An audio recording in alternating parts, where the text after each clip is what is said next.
for the pledge. Allegiance to the flag of the United States of America and to the republic for which it stands, one nation, under God, indivisible, with liberty and justice for all.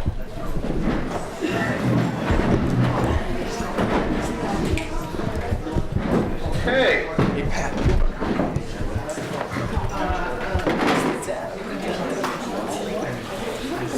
Mr. Stepik, will you take attendance, please? Certainly. President Balsandro. Here. Vice President Brasington. Not. Secretary Stepik. Here. Treasurer Schwag. Here. Trustee Donnelly. Here. Trustee Guthrie. Here. Trustee Schaefer. Here.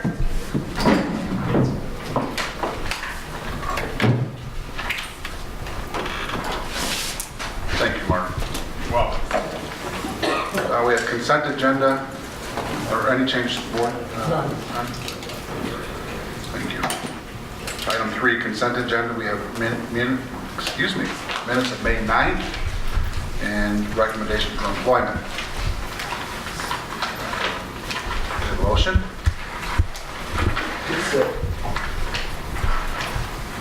Motion to move to approve the consent agenda as presented. Support, Mr. Guthrie. Discussion? Mr. Schweig. We had ended, I think, last meeting with an item tabled as far as the remarks made during the meeting for the minutes of the May 9th. Has that since been updated? Yes, it has. Per our board policy, and I don't know the board policy off the top of my head, it was suggested to you to just hand them to Mr. Bono. Our proper board policy would have been, I would like to have this put in the minutes. Having reflected on it, I think that was your intent, so we changed that to reflect. Very good. Minutes. Okay? Thank you. Any further discussion? All in favor? Aye. Opposed? Motion carries. Thank you. Okay, item 4, prearranged request to address the board.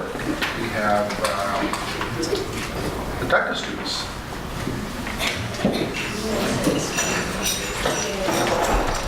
Where do you want them to stand? You're going to stand right there, your microphone, so that he can pick that up, or are you good? Can you hear him? I don't think I can hear it on the medals. We do plank a little bit sometimes. Pretty awesome. Well, thank you. We attended the International Career Development Conference this past year. 19,000 students from around the world attended, and we had 2 groups place at the competition.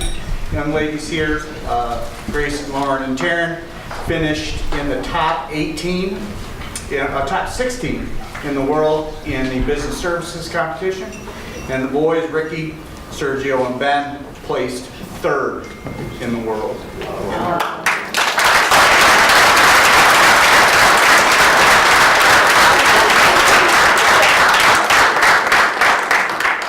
We'll let the boys just give you a little bit of update on what they did.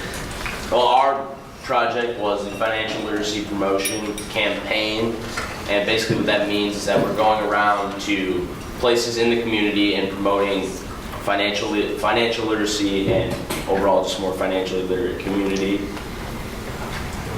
So yeah, basically went to the elementary school, the middle school, and the high school and just taught them lessons on financial literacy and help them set their path for their future and be more financial literate. Our goal as a group was to help build Oxford to be more financially literate, because the state of Michigan is not one of the 5 states in the U.S. that promote financial literacy, so we want to make a difference. Some of the things that we incorporated into our lessons were buying and savings, different activities to help them save money and practice different areas that we wanted to teach. We also did field trips. We took a group to Northwood. We also had just a lot of games and a lot of stuff that we did with the kids.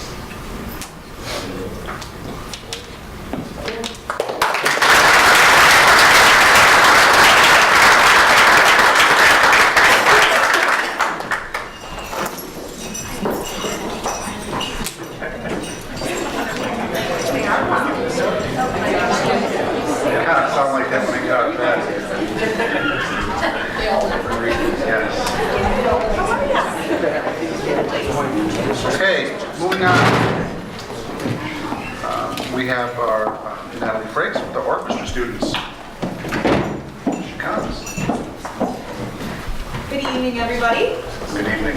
It was an awesome year for the Oxford Orchestra Program. In addition to many of our students being successful at multiple competitions, our symphony and concert orchestras received high ratings during a district festival. But here we have tonight in front of us Mr. Zachariah Smith. He is a double bassist in the symphony orchestra.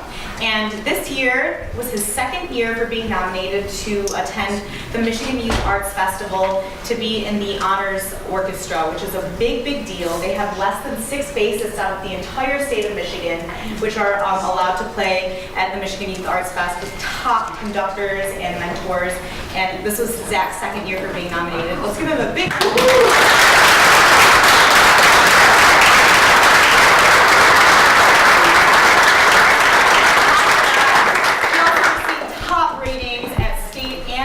festival playing Bach on his bass, which is one of the most difficult things because it's written for cello, not for the bass. So, congrats.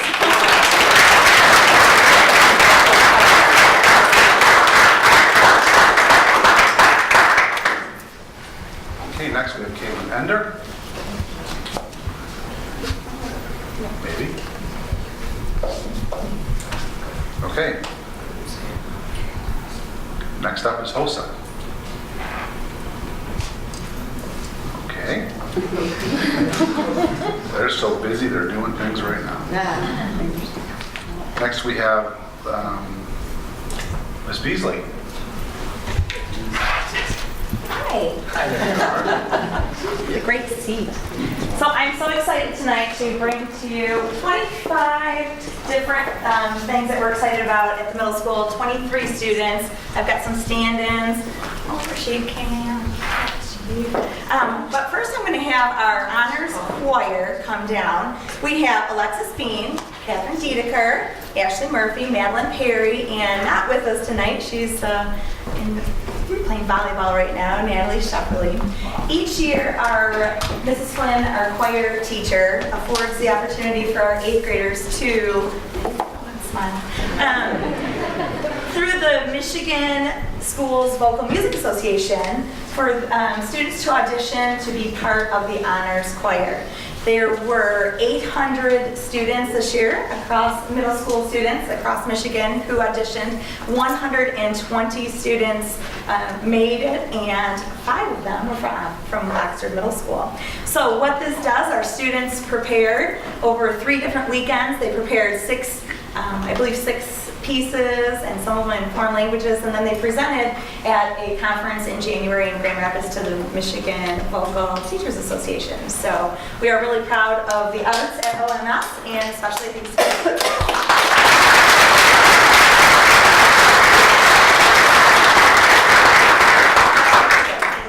Because I want to stay up here. We now are going to switch gears to athletics, and we had another stellar year, I might add, in athletics. We're going to start with our fall sport. We'll recognize Pedro Botín.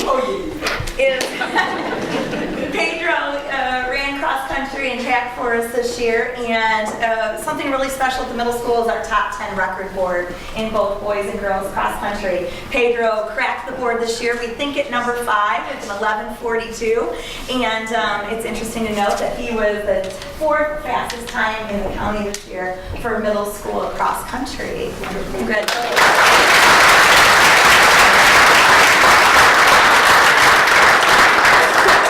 Pedro's an 8th grader heading up to the high school, and we expect big things from him. His coach, Mandy Kramer, says that once Pedro sets a goal, there is nothing that's going to stop him. So we look forward to big things from him.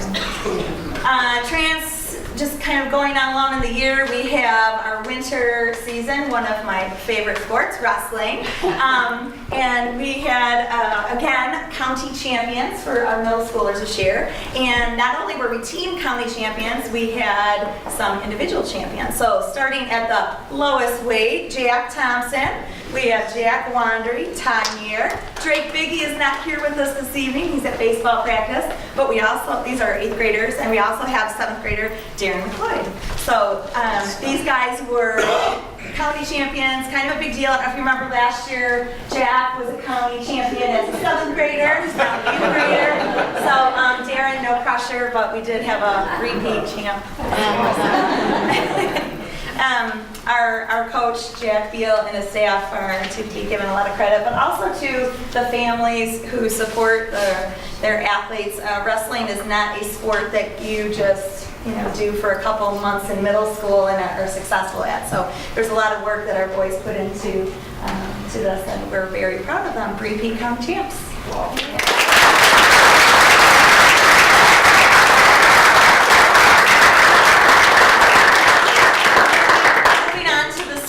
Everything kind of came together for our athletes this spring. We had an amazing county championship. The weather was just right, so they were able to compete and do their very best. Our boys this year were in 2nd place in the county. Our girls ended up 9th, but we had 6 records that fell at the middle school this year. So I'd like to recognize, we'll start with the girls. They have a little bit more endurance than the boys. They are a little bit better at distance. Our boy relays that crack the record board are sprinters, and our girls, let's have our 4x8 and our 4x8 team. Let's start with that. Ellie DeMilanta and Ava Kettler, Olivia Drodnich, and Alyssa Cool. They are our 4x8 relay team. I will say that Alyssa is our 6th grader who is on the record board now. This is the first year that 6th graders were able to compete MHSAA sports in middle school, and so we had students that were able to participate in cross country and track and wrestling, and also we had students in basketball and volleyball who made teams. But Alyssa, welcome to the record board as a 6th grader. These are some young girls. We only have one 8th grader, Ali, who's going to be moving on, but so we expect big things from them. Our 4x4 team had a school record as well. We added, who did we add in there? Olivia. Carolyn. Wits. So the 4x8 team, we took out, who did we take out from the 4x? Oh, Alyssa. She's young. So we put in the 4x4, we put Olivia in, and these 2 relay records were broken, and we're really proud of these girls. I will tell you, yes.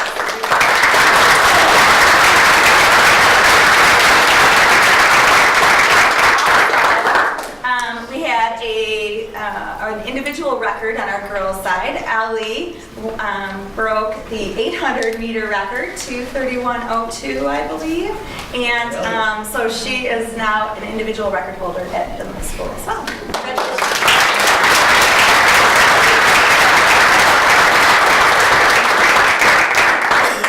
And some of the noise over there is coming from our boys.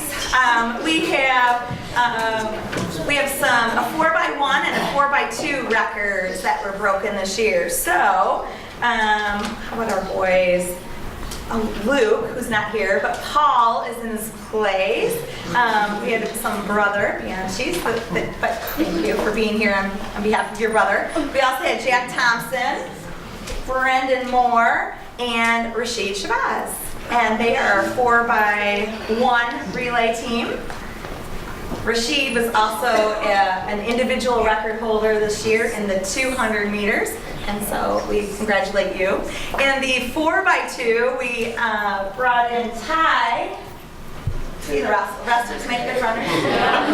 They don't like to run as much as, not that much, short distance. So we brought in Ty to the 4x2, and with a team of Luke, Jack, and Rashid, and again, they were record holders. So kind of a big deal at the middle school to break records, really big deal to break 6 records in one team. So congratulations.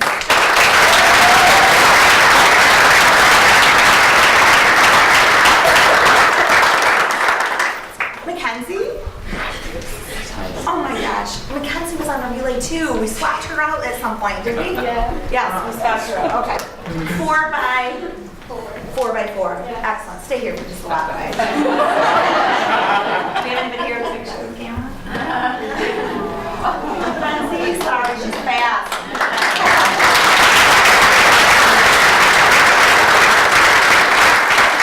And we'd like to end our middle school celebration with academics.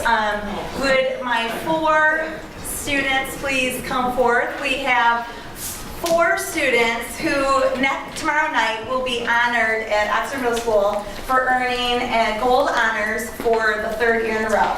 And what that means is, thanks Ellie, what that means is that they have not had 1 minus on their report card at any time since they started middle school in 2014. They haven't had a B or C or anything like that. They are straight 4.0 students. So we are passing along great things to the high school here. Ellie, who is one of our track stars, she is coming up with gold honors all 4 years, or 3 years, excuse me. Seth Palmer is our lone gentleman here, kind of carrying the torch. We are proud of you. Lauren Schiller over here on the end is one of our, she's going to surprise her 8th grade class tomorrow and not only be honored with the gold award, but she's also going to be speaking at our awards night. And then we have May Clark here. So congratulations to the 4 of you.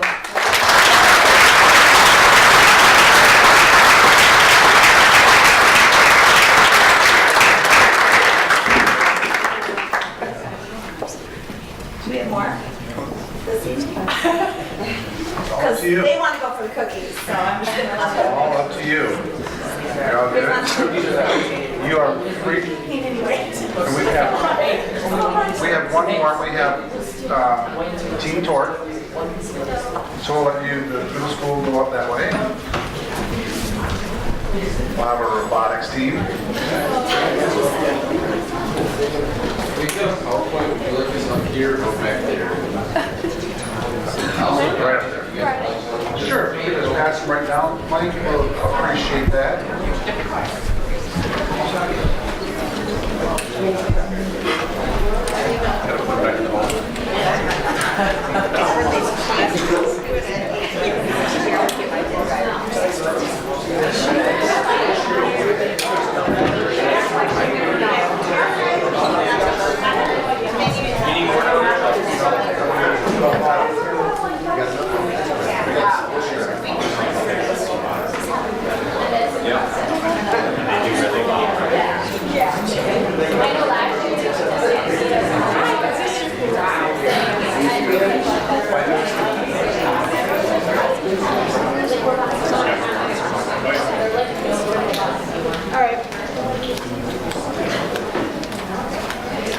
There's plenty of seats now, Andrew.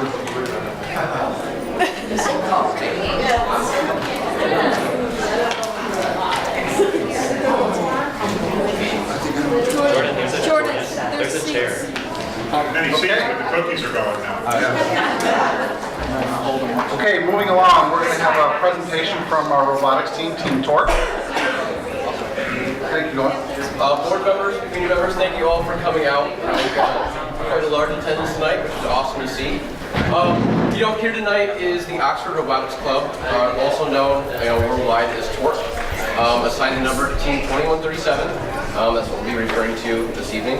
As you can see, we've got a little PowerPoint here highlighting our year as it came to a close a few months ago. As you can tell, our club is very reliant on sponsored money. They give us the ability as well as knowledge to go about building amazing machines, not only supplies but as well as the knowledge and ability to do that. Some of these you see, family, friends, neighbors working at these, as well as some local companies. We really try and tie in our local companies to create relationships between them. Not only do they help us, but we help them as well.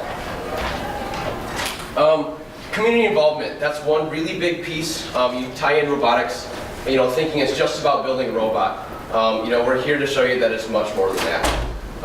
You can see in August, we did the Lone Ranger Parade. We've done that between 3 to 4 years. You always see that out. We bring as many robots as we can. having a lot of fun with the kids, driving around and having fun. As well as now in October, the Capuchin, thank you. Soup Kitchen, we do that as well. We try and show up as in many places as possible. As well as one of our big events that we hold in November is called the Oxford Robo Camp Rumble. This incorporates a lot of our younger STEM students to try and bring them in and show them really what STEM holds for a community as well as an education system. At the bottom, we do a lot throughout the year. This shows that just not only throughout our season, it's all year round. This isn't just a specific part of the year. We can try to do it all around. And at the bottom in April, the Hope Closet prom dress. So a lot of the girls as well as guys, come in and help and bring those that are less fortunate the ability to go to that as well. And my go to Zach. Hello. Okay. So we pride ourselves on being a student-run organization. We love to have all of our adult mentors, and it wouldn't be possible without them. But we really like to be a student-run organization. So to become a student leader onto our Team 2137, you go through an application process, you construct a resume, and go through an interview with our board executive board and our mentors. So it's pretty highly held position, and we're really proud to represent Torque on that list.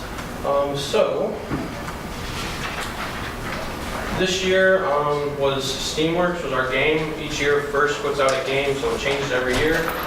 So this robot was constructed in 3 weeks to play First Steamworks, where you have 6 weeks. So the robot can possess both a metal gear and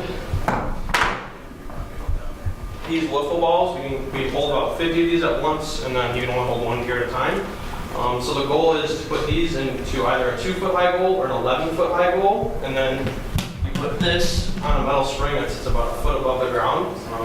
We cycle about 4 of these per match, and try to shoot about 50 balls. So this robot is powered by 4 motors to run the drive line, so that's what makes it move. It also has our rolling gear mechanism that picks the gear up off the floor and puts it on the string. We also have a hopper that organizes and shoots our balls. And we have our shooter, and then at the end of the match, the last 30 seconds, you can go climb. So you climb a 4-foot high rope. That was pretty fun with the 120-pound robot. We were lucky enough not to fall this year. A lot of our competitors fell, and we were pretty happy about that. So 100% success without a fall. So that was great. So those are our specifications for our robot up there. You can look through them in that packet. I don't want to go through all of them because they're pretty long. So we're going to go through the pictures really quickly. The top left one is us climbing at our Southfield competition. That was our first competition we went to this year. Top left, not top right. And then our bottom left one, that was with us shooting with our partners at Clarkston. So we were lucky enough to do really well with them. And then our bottom right one is us hanging the gear, so you can kind of get a picture of what that looks like of placing the gear on that metal spring. Okay, I'm Nicholas, and I'll now discuss the 4 competitions that the team competed at this year. So at our first competition, Torque demonstrated its resilience and dedication. As through continual improvement throughout the event, we turned around a 1-5 start on the first day of qualifications into a 5-1 finish on the second day, and finished as quarterfinalists at that event. We also did something that I think really demonstrates how special this program is, as we aided another team, Team 6136, a rookie team out of Detroit, in forming a scalar mechanism. They came into the event without a functional climber, which meant that they missed out on a valuable 50 points at the end of each event, at the end of each match. So we helped them out throughout the event, and by giving them our time and some of our parts, so that by the end of the event they had a functional scalar, and at their next event, I'm proud to say, because of Torque's assistance, they were able to successfully climb. So we're really proud to help out this rookie team. Then at our second event, the Waterford District event, Torque really found some great success. We finished third in qualifications, but we captained our alliance to victory as the Waterford District champions, and we also briefly set a world record for the highest score yet achieved in the world this year. Then at the state championships, we, because of our success at Waterford Southfield, we qualified for the state championships. And at these championships, Torque pulled off a bit of an upset. We captained the number 8 alliance, but defeated the first seeded alliance, a truly excellent alliance, in 3 matches, and finished as the captains of the finalist alliance for our field. We were really proud of that. Then at the World Championships in St. Louis, Torque again found great success. At those championships, Torque won our division, the Archimedes division, being one of the 4 teams at our alliance to win the 66-team field.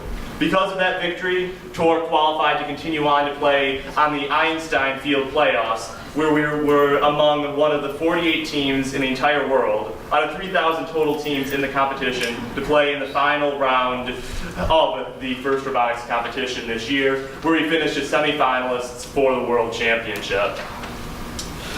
So, here you can see our team's jubilation as we celebrate with our alliances after our 2 event winning performances, first at the Waterford District and then later on the Archimedes division of the World Championship. So like every year, our team's success on the field is matched only by our senior success in their future endeavors. This is demonstrated by the over $460,000 in scholarships that this year's Torque class of 2017 was awarded to attend a wide variety of schools ranging all the way from Sydney, Australia to South Bend, Indiana, to study a wide range of subjects. This year's class was truly very successful, and we're very proud of all that the Torque seniors are accomplishing. So, as proud as we are of our success in competitions, we're also honored to receive several awards for our accomplishments outside of the matches themselves.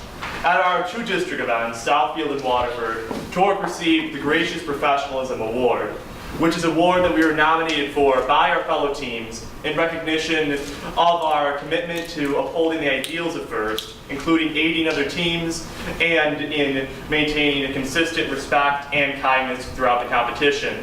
We also received the Industrial Safety Award and the Pit Safety Award in recognition of our efforts to keep our team and others safe and develop a culture of safety both within robotics and outside of it.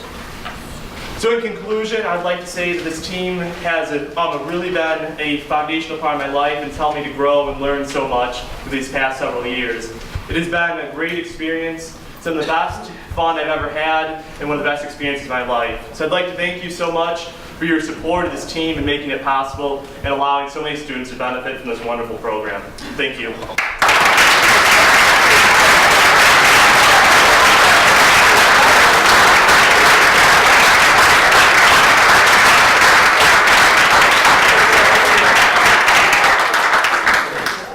So really quickly, I'm going to go through my trip that I took in January to Australia and how that relates to robotics and what that holds for my individual future.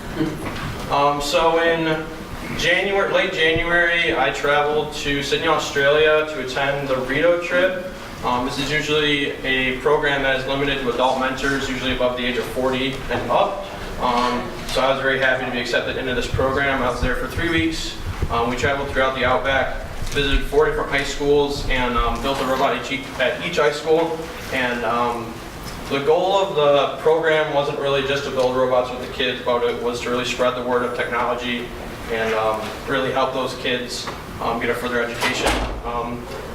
Going off the top of my head, I want to say that's 90% of the kids in these communities don't go on to secondary or education out of high school. So that was the goal of the program, and that's what I did. These are a few of our pictures. The top left one is us at, I'm going to forget all the names now that I'm up here, but so these are the 4 high schools that we went to. The top left was Ivanhoe, bottom left was West Wyalong, top right was Knoebelen Technology High School, and then the bottom left one was Condo High School. So, next one. This was a few pictures of me teaching with the kids. It was a great trip. I was so ecstatic to get approval through you guys to be able to go and having my counselors work with me with figuring out classes since I was gone for 3 weeks. Next one. And those were just a few of the shots that we got while we were there. It was pretty neat. It was an amazing experience, and I was so happy to be able to do it. Thanks to you guys able to do that. So that was awesome. So because of that, Michael and I got to travel to Houston in late April for the southern half of championships. So this year, first split championships into 2 parts, North Championship and South Championship.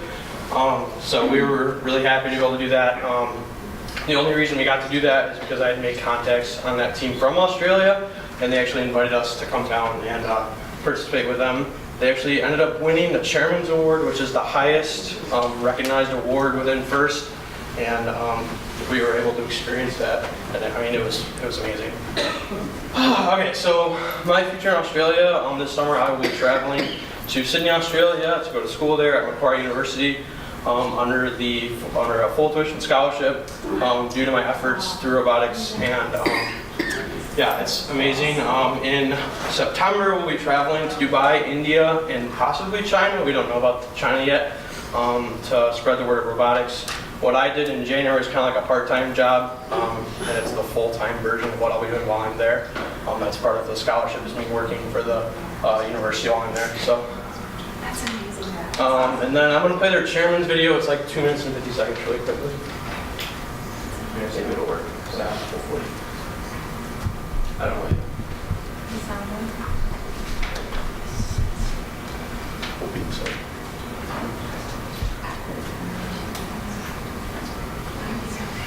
If you guys built it, it would probably work better. Yeah.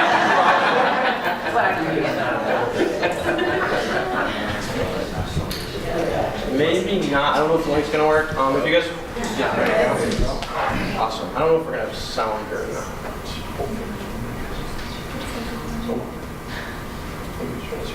Does anyone know how to turn the speakers on? Maybe the remote that says this is a programmer, so you probably knows how to do it. Here's. Where's the remote? Not ready to play tech. Get on the line.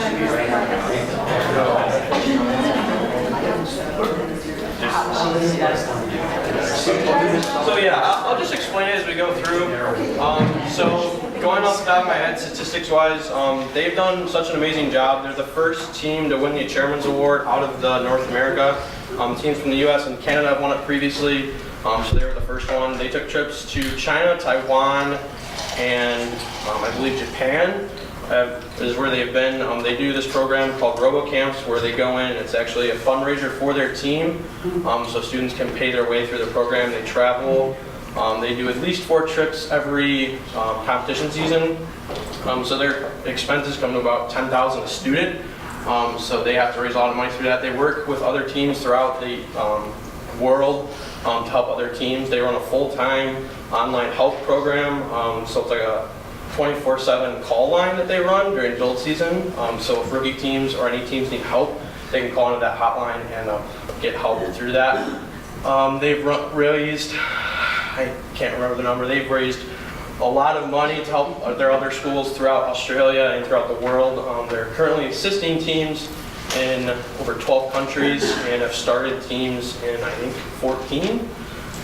They've visited China with their Junior Lego League, and that's they started an off-season event, so that's out of season, so out of the 6 weeks competition season, down under. So they call it the Dual Down Under, and they've actually started 2 regionals in season in Australia, so all those teams that we go and mentor can go compete. And I think that's about it. Well, maybe a little more. So yeah, it was a great experience. Looking back on it, I can't believe I'm going to Australia from Oxford, Michigan. So yeah, thank you guys so much, and yeah, thank you.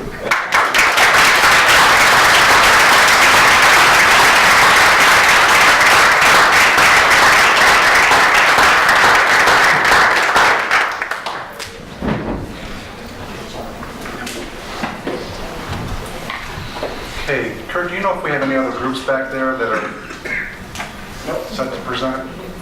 Okay, any other groups? All right. We got Nate. They all, What, Nate? no, they all turned around and we're good. All right.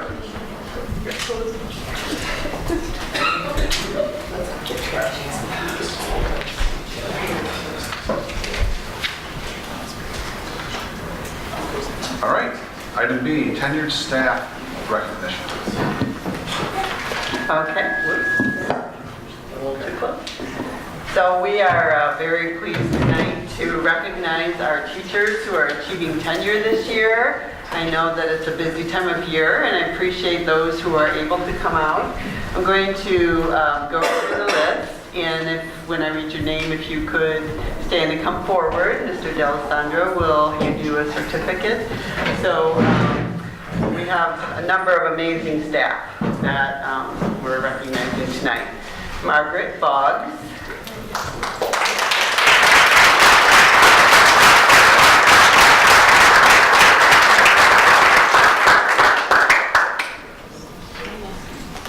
Lisa Brennan.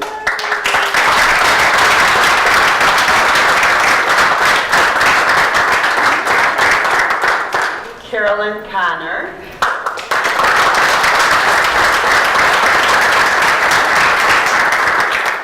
Renee DeRiker.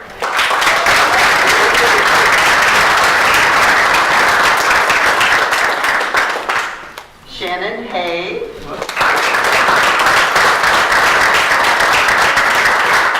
I know Dave Herrick could not be here this evening. Dave Herrick. Shuyu Zhu. Tracy Herford. I know Lauren Jasinski is here.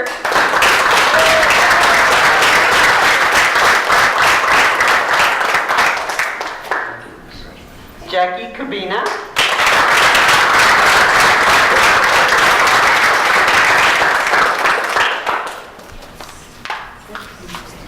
Katie LaPan.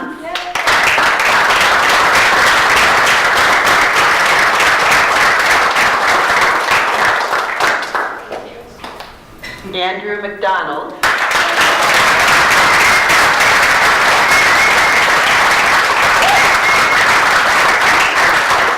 Kylie Rybent.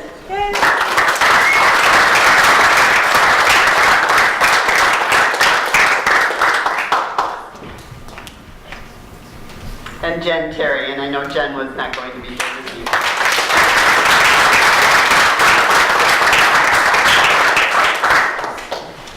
Thank you. We have great staff, and we're very happy to welcome them into the tenure world.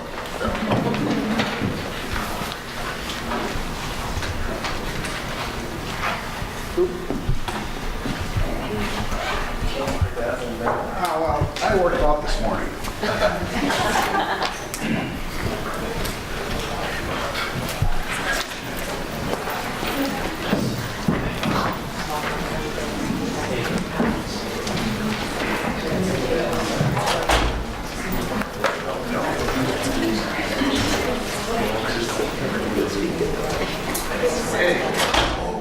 We're going to move on with item C, blessings in a backpack. Thank you. I'm Cheryl Rebecca, I'm the chairperson of Lessons in the Backpack for Oxford. Jessica is here, so we're celebrating, but she was going to be here, she's also on the board with me. We just wanted to give our annual update and let you know that this year we served 104 students in the community. For those of you who aren't familiar with Lessons in the Backpack, it's a program where we feed children in the community. We send home 6 meals every weekend. And we do this through volunteers and within the community again. And we send the partnership with the school district where we send home food like macaroni and cheese, peanut butter, kid-friendly cereal, things like that. And so we were able to provide over 24,000 meals for the school year this year. So really proud of that.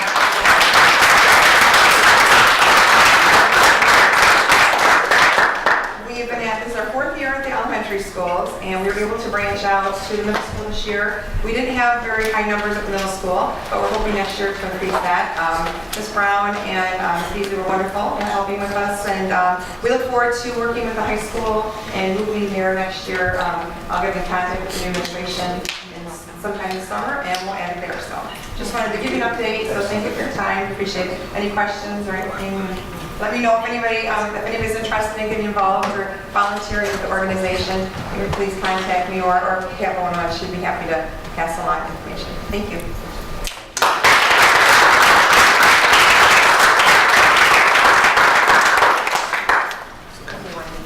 Sorry, we forgot something.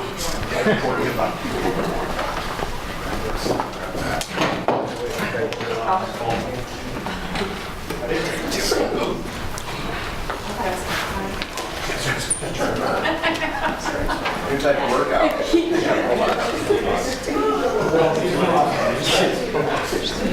Okay. Moving on to Board of Education matters. Item A, board member final comments discussion. I just wanted to let everybody know that just a couple things. Previously, we had a couple conversations going back and forth, and Tom Donnelly, myself, Joyce, and Mr. Throne met together to discuss some of the comments that were going back and forth, and I am happy to say that we've discussed it the way that it should be discussed. Mr. Donnelly discussed with Joyce. Joyce discussed with Tom, myself, and Tim, and we came to a very positive ending to that meeting. Joyce isn't able to be here due to her commitments at work. She had written, she put together a statement that she sent to the board. I reached out to Joyce to see if it's something that she wanted me to read this evening, but I wanted to get verification from her before I did that, that she wanted it read out loud. So we're either going to do it at the next meeting. Tom, did you want to add anything to that? I guess the only thing I'll add that is I want to thank you, and I want to thank Tim. Over the last month, fought hard to try to stop the public bloodletting, especially with Mr. Gibbons and the things that he said. So I am just really happy that we were able to meet privately, talk over some things, and eventually come to a resolution. So it's the way it should be done. Let's try. Is the situation fully resolved now? I believe so, yes. And I will just say that I'm very proud of the way that it was handled. It was handled in a manner that was adults behave, and they discussed things appropriately, and I believe it's resolved. So going into the next item B, that brings me to board meeting norms. At a couple board meetings, in the past, I've sent out an email asking for electronic devices, texts not to be sent out, emails to be sent on laptops, that sort of thing. I've noticed it on more than a handful of occasions. I'm to the point now where I'm just letting everybody know that moving forward, I will stop the meeting and I will address it. So I just want everybody to know I have no problem with following along on the computers like we have that were district provided. But we can't, our job is to listen to presentations. Our job is to be attentive. Our job is to make sure that we're engaged at all times. So I just wanted to bring that up. It was something that I've noticed on, like I said, more than a handful of occasions, and I just want to let everybody know that's where we're at with that. Item C, board policy regarding agenda discussions. Yes, this really regarded the amended meeting minutes from May 9th that you all approved in the consent agenda. And really, I'll take ownership in that part of that was brought about and that I didn't know what our policy read. And so our current policy, which is 0168.1, regarding minutes in an open meeting, and it basically just says that the minutes shall show only action taken and if requested remarks of board members, administration, and/or citizens present. And so this is just more of FYI for the board going forward, and that this is how our policy reads. If you guys are good with it, that's fine. We don't need to change or modify it, and I'm not suggesting in any way that we do. I just wanted to make sure that we all just were aware of that policy going forward, so that so we know how to handle different situations when they come up in the future. So that's really just more of an FYI. All right. Scheduled meeting for 2017 and 2018 school year. So in your packet, you were given a potential calendar of dates. I guess we would just look for you to review those dates, ensure that the board wants to continue to meet on Tuesdays. I have not heard anything otherwise, times and dates and all that kind of stuff. So just if you could please review between now and your next meeting. I think we will have a motion on the next agenda to approve those meeting schedule. Okay. Item 6, curriculum instruction. Mr. Weaver. Yeah, we're going to start off with a couple of gentlemen coming up presenting. Mr. Brown, Mr. Robotics, come on up. And we're going to go on through a process. I'm back here. Sir, where are you at? Sit down. Okay. I don't know if you want to speak for a second, Mrs. Marshall, on the process or anything like that. Just quickly, where we're at this point. We have the process listed in here, but I think an important element of this is that there's two teams that we're working with here. The first team is the writing team. That's the teaching team that is actually compiling the written content. The second team is the community advisory team, which is a group of community members that some of them have been on the team for many, many years, and some have been recently placed on the team or selected. We took those applications from our survey last year. People who submitted the surveys, we pulled those applications from there. Important things to know is we have clergy on our committee. We have medical professionals on our committee.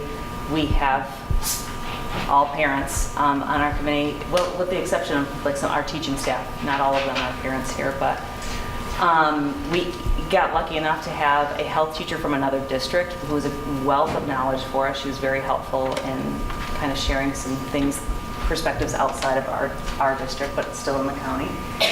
And we also have on it 5 students, 2 seniors, a junior, and 2 freshmen. They were probably the most powerful people on the committee, because when the students talked, the adults wanted to hear what they had to say. Committee asked us all often what the students thought.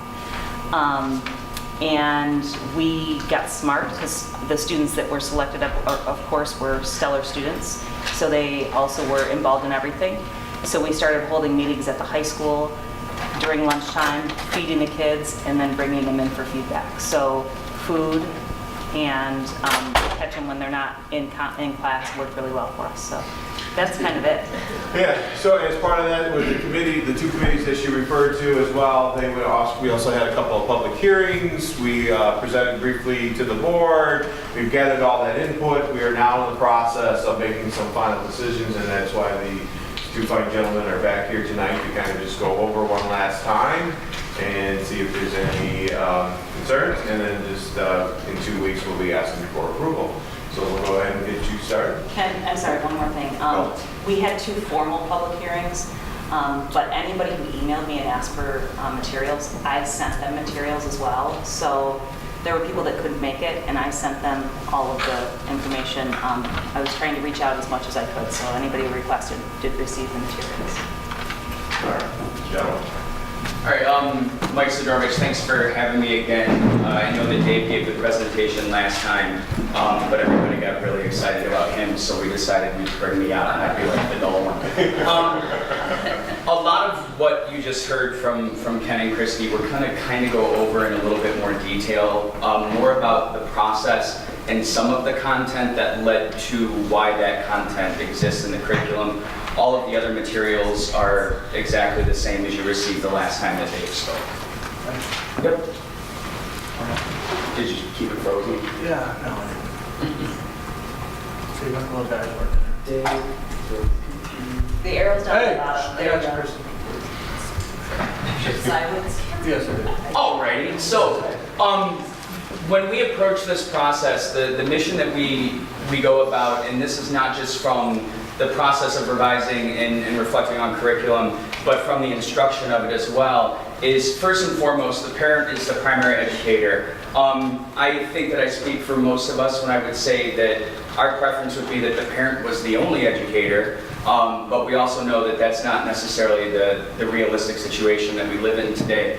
Our job is to make sure that the information that we provide is medically accurate. The language at the state level actually says it cannot be medically inaccurate. And we were discussing that yesterday, thinking about maybe that's a loophole if you don't cover something that exists.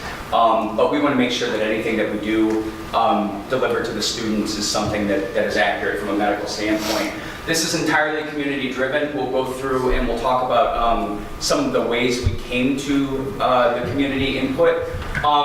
We want to make sure that anything that we do creates a safe and respectful environment for all views, all experiences, as best that we can, and just let people know that they're comfortable in the classroom with not answering questions, not asking questions, taking in information, not taking in information. It's really to each individual. And we need to make sure that we meet the Michigan guidelines and state laws, and we'll get into those in a little bit more depth as we go through tonight. One thing I do want to make sure is that at any point you have a question, stop me, throw an empty water bottle at me, just make sure that we're communicating, or a full one, which is fine. Just to make sure that we're communicating to you and covering the things that you want to make sure are getting covered. So both Christy and Ken talked a little bit about who we are. As far as the OCS Sex Ed writing team, that includes both Mr. Brown, myself, Mrs. Getz, Mr. Collins, who is an elementary teacher at OES, Jessica Granger, and I still don't know Jessica's new last name officially yesterday. Yeah, yesterday it's official. And then Ms. Gibson Marshall. I think we already did a good job going over the team members. The breakdown is all there in front of you if there are any questions about that. If not, we can not be redundant.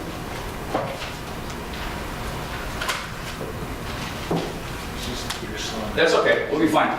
So this process actually started for this cycle of revision in February 2016. A survey was sent out to parents and community stakeholders, and it was actually sent out late January 27th, I think. But we collected data over a period of days that asked a variety of questions, and all of that information was available also in the links that were attached the last time that we were here. What we did is we took that curriculum, the feedback from the survey, and in addition to the summer of 2016, researched and reviewed best practice and existing curricula. Some of the curriculum that we looked at were Advocates for Youth program, Puberty the Wonder Years, Puberty Workshop was another one, plus existing curriculum that we already had. We tried to align that as best that we could to the results of the survey to make sure that what we were finding in the curriculum that existed wasn't beyond the needs, requests, or wants of our stakeholders. And that's kind of what ultimately led us to where we were. After we had a chance to look at all of that data and all of the information that we collected from the different curricula, we met with the CATS team. It was just listed out there before. And we used that data to develop and revise curriculum within our group. After we had an opportunity to do all of that, we separated as a writing group again, got back with Katz again, and took the time to make sure that, are we still on track here? Is there anything that's come up? Are you okay with these resources that we're using through this process? That's where, as Ms. Gibson-Marshall talked about, we brought in the student teams, the 2 public hearings. I think important to note with the public hearings, we scheduled one for the morning and one for the evening to do our best to give as many people an opportunity to come share and review and speak to the content that we discussed. We really wanted to do our best to reach as many of our stakeholders as we possibly could. After we went through that, we finalized all our revisions. We presented it to OCC. Mr. Collins, Ms. Getz, myself, Ms. Gibson-Marshall, Mr. Brown wasn't there for that one. Was able to respond to and take input from OCC, and that's what we presented to you the last time. After the last time, we had an opportunity to meet for half a day with Michael Alexander. We wanted to take some time to discuss some of the more sensitive content in the LGBTQ lessons that are involved in the high school curriculum. After that, we went through and reviewed our public hearing and board feedback. And that brings us to tonight, where we're kind of bringing everybody up to date on what we were able to cover, what we were able to review, revise, and so on. Do we have any questions to this point? Okay. Now, one of the things that we don't really have an option of, we have to, by Michigan law, teach content in each building at every level to some capacity or degree, HIV and AIDS. Note, as with any part of the curriculum that involves the reproductive health content, students can be opted out of any part of it, even the required HIV and AIDS lessons. Oh, and we also have all of the state laws here if you would like. Yes, sir. Do they receive an absence or a tardy if they opt out? No, they are without punishment, without reprimand, without any consequence whatsoever. And that's actually spelled out in the state laws. You can't do that. So that was going to be my question. Okay. Yeah, there's absolutely... No reasons. No. When they opt out of the high school, they go to usually the media center or the main office, and they're given additional work to do on their own. So we cover bodily functions, we cover first aid and communicable disease, or non-communicable diseases such as cancer. So they have stuff to work on and complete, so they're still getting curriculum, but they're doing it by themselves. Anything else? So one of the primary things that we realized from our data, when we sent out the community survey, we had a grand total of 545 respond. Actually, it was 548. 3 people responded that no, they weren't going to take part in the survey.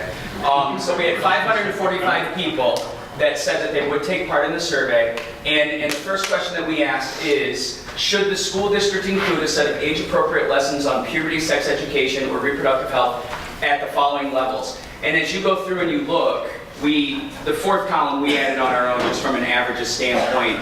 At the elementary level, it was over 80% said that we should include this in our curriculum, and we had over 90% in both cases at the middle school and high school level that this should be a part of that. Taking that information in line with what we've done in the past in this district is we did offer a more comprehensive curriculum than just the state required HIV and AIDS instruction. Since we are going that route, or that's what we've done in the past and are taking the feedback and doing, when we do offer that sexuality education, these are the requirements at the state level. We must teach prevention of HIV and other diseases, benefits of abstinence, and you'll see abstinence referred to as risk avoidance in several spots. The consequences of sex, possibility of unplanned pregnancy and STI/STDs, laws regarding parenthood, refusal skills, power to control personal behavior, healthy dating relationships, adoption and safe delivery of newborns, and age of consent. Please understand that this is a copy of the list of laws, not how we treat them from a hierarchical standpoint. We're not placing value over one or the other, or saying at the 5th grade level we're going to be touching on most of those topics. But that's just the list as they are in the order of the state laws. Yes, sir. Since we're talking about state laws, help me understand, does the state say there's a time in which the information is given? What does that mean? Does it start in a certain grade? Does it start with specific grade levels? Not to anything that I've seen. I think that's more our policy. So the state just says this is what you're going to cover? Yes, the HIV/AIDS portion has to be at every building level. Okay. So that has to be part of every level, but it doesn't tell you which grade level. But when you're talking about, like to kindergartners, about communicable diseases, you're covering HIV, the transmission of disease would be one of the ways to cover HIV. It would be a more appropriate way for a kindergarten to take that. Don't, if you see blood on the floor, have someone clean it up properly, don't touch it, don't wipe it up yourself. And I think that's important. That's important, I think, because we're talking about HIV and AIDS. Obviously, the ways that it can be contracted through blood on the floor, those types of things. I think it's important that the community is aware that that is the communication that's going to the younger students. So thank you for pointing that out, Mr. Brown. Mr. Marshall.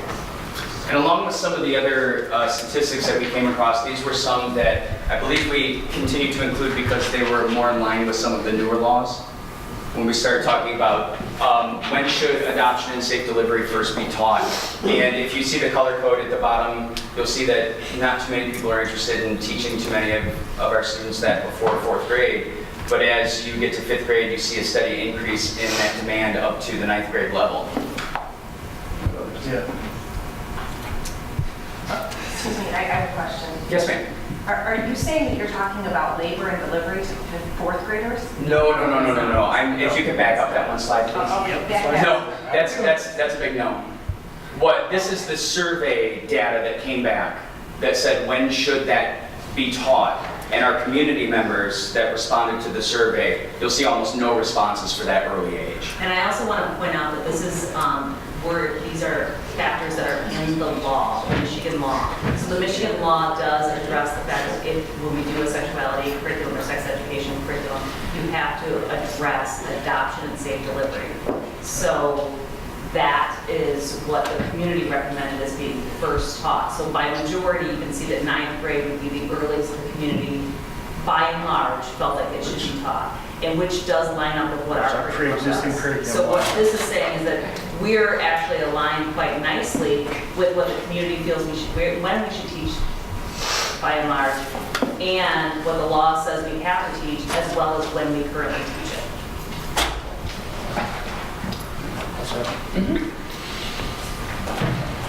The next slide was when should we introduce HIV/AIDS risk reduction? If you see again, not a lot of respondents to the below 4th grade level, you see a steady increase. And I think Mr. D'Alessandro pointed this out. A lot of times when people are thinking about HIV/AIDS questions, they're thinking about HIV/AIDS. They're not thinking necessarily about risk avoidance, washing your hands, making sure that you don't touch somebody else's Band-Aid if it's on an elementary gym floor, staying away from germs, covering your mouth, throw away your tissues, those types of things.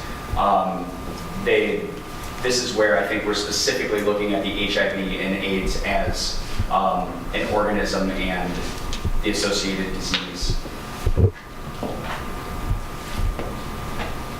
When should we first teach legal consequences of underage sex? Again, it pretty much speaks for itself, kind of in line with what Ms. Gibson-Marshall said. This has pretty much been in line with what we've been required to do by the state and what we have done as a curriculum historically. One of the things that also came out is we talked about parent communication. In the past, a lot of what we have done is communicated with the parentgram or said, this information is available at this certain location or place. As we moved through revising our curriculum, we did a lot more with trying to design opportunities for optional enrichment activities as a way to give parents a little bit more power and resource in teaching the curriculum. You'll see this a little bit later when we go into the content. So again, with all of the information that we're talking about, at any point, any part, all or just a little, parents have the right to opt students out of any lesson or the unit, no penalty to the student at all. Mrs. Getz talked a little bit about what that means at the high school. At the elementary level, it's the same.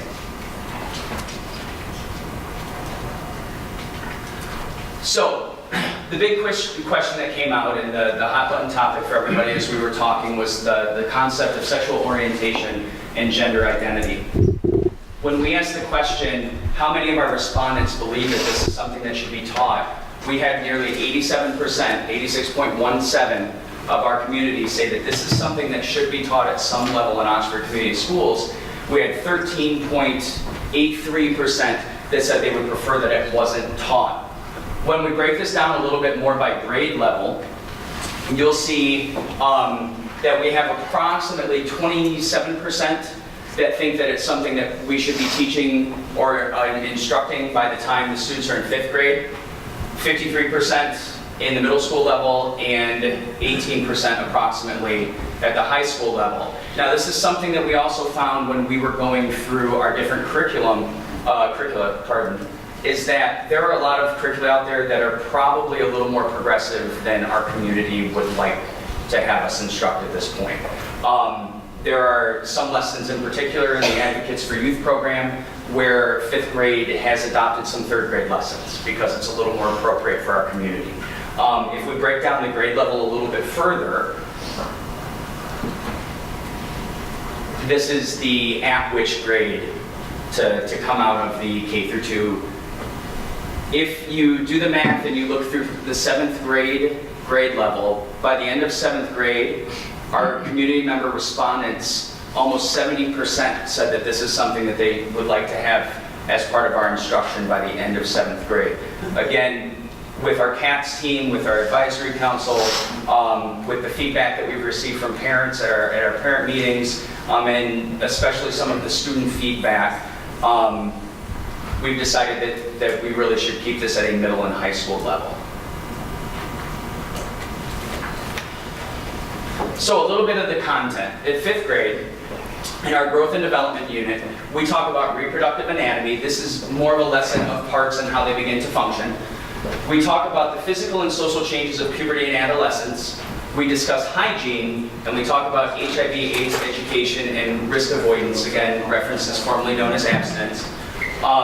As we referenced earlier, when we're discussing risk avoidance as it relates to education at the elementary level, these are the things like wear your helmet when you're going to ride your bike, don't eat too much candy without brushing your teeth or you'll get cavities, make sure you wear sunscreen, all those types of things as we move up to help the students have a better understanding of what avoiding risk is. Jump in there. What's going on right now is kind of a scope and sequence, so you can see really where the breakdowns are almost by minute to each topic for each level. So that's just kind of a bonus there, because you'll see up top, there's 180 minutes total for the 5th grade for this content. When we get into the 7th grade unit, we're looking at a total of 954 minutes. And as Ms. Granger said, that might be an overshoot by a couple of minutes. But the topics that are discussed is a review on puberty, more in-depth conversations about risk avoidance, sexual decision-making, sexually transmitted infections, HIV/AIDS education, pregnancy and childbirth, gender identity, sexual orientation. When we broke out the minutes that are spent on gender identity and sexual orientation are a grand total of 25, and that equates to approximately 2.65% of the available minutes of the curriculum, or 2.6%, my apology. Yes, sir. Just when you are on the 7th grade scope and sequence, and you go female anatomy, male anatomy, is that broken into 2 separate groups, or they learn about female anatomy, male anatomy all together? I'm not exactly sure. Yes, together. And that's actually introduced to a small degree at the 5th grade level. 5th grade is separate, 7th grade is together. Okay. Like when you say you're using 2.6% of the time or 25 minutes for that 1 minute on gender limits, is that enough? I mean, how did you determine how many minutes to go? I think the way that was looked at is that was looked at from this is what is discussed in the curriculum that she was using as her main resource, and also keeping in mind that we have a 2-year review cycle to make sure that we're introducing this at a rate that isn't faster than we should probably approach it. That gives us an opportunity, if it's not enough minutes in our 2-year cycle, to look at adding minutes. Once the minutes are in there, it's really, really hard to pare them back. So I think we're taking the safe approach as we introduce these concepts. But again, Jessica's not here, so it's really hard for me to speak fully. One of the things that we referenced earlier, in making sure that we are doing our best to keep the parent as the primary educator, is we've offered more optional enrichment activities. These also exist at the 5th grade level, but these are more pamphlets and handouts. If someone has to give their son, this is why you need to use deodorant, maybe there's a pamphlet on that. If there's a worksheet about, why you need to clean your room and how come you're arguing with your parents, there's a worksheet on that. When we get into the 7th grade level, what's that? Can I have that one? Yeah. Just send it to Dave. When we get into the middle school level, again, keeping in mind that some of the content topic is a little of a more sensitive nature, these are activities that are going to be communicated to the parents available for them to use. This isn't here's every single resource we have, use it please. This is where they're located. If you would like them, you can get them. If you're having trouble finding them, please ask us, we'll get them for you. Again, this is a resource for a parent that wants to use these. Anthony, can I make a comment? Yeah, please. I attended your parent meetings, and I've also had multiple discussions with Ken about the program.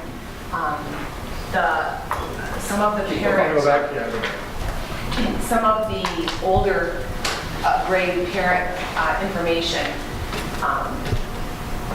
is extremely explicit.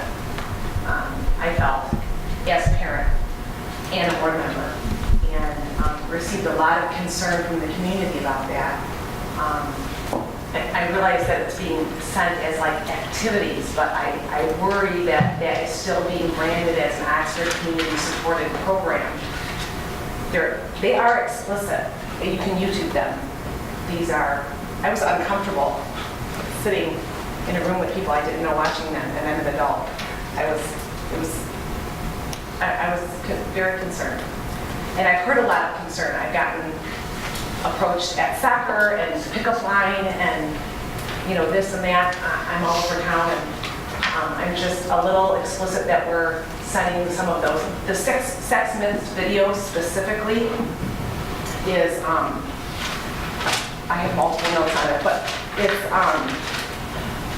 it has, a young man and a young woman, starting the path of intercourse and going into that process and the myths about it. It's really inappropriate. So I would just go back to a couple things. I'm hoping that being a board member and knowing what you know, having attended our feedback sessions, public hearings, that you were able to tell the parents to make sure that they give that feedback to us so that we can process that feedback, because that was the purpose of our public hearings, was to make sure that we were collecting that feedback. So I'm sure that you did, but I'm hoping that you did make sure. I did. I said it would be discussing it in future meetings. And well, I just wanted them to fill out my form that I have submitted for every public hearing, so that form gets to these guys, the writing team, so that they can. I filled that form out too. Yeah, but I'm just hoping that you shared that information with them when that was available. The second thing that I want to say is it may not be comfortable for you as a parent, but if you have a child who is sexually active in the middle school or beginning to go down that road, that video might be completely appropriate for you at that time. So the reason it's a video that's appropriate for parents. We're not sending it to the kids. We're sending it only to the parents to preview and look at and consider. Well, and I'm sorry not to interject. We're not sending the video to the parents. We're sending them a link to access the materials if they so choose that that's something that they find appropriate for their child. It's not something that here's an email of these 4 things. It's here's a link, this is a resource if you choose to get it. Like you said, they could go out to YouTube and get it. They could go out and get the parent questionnaires, YouTube, or just search Google. This is us trying to provide our stakeholders with the information that they've said that they would like to have. That's just how we're trying to do our best to revise the curriculum and this content. Mr. Schweig. Sure.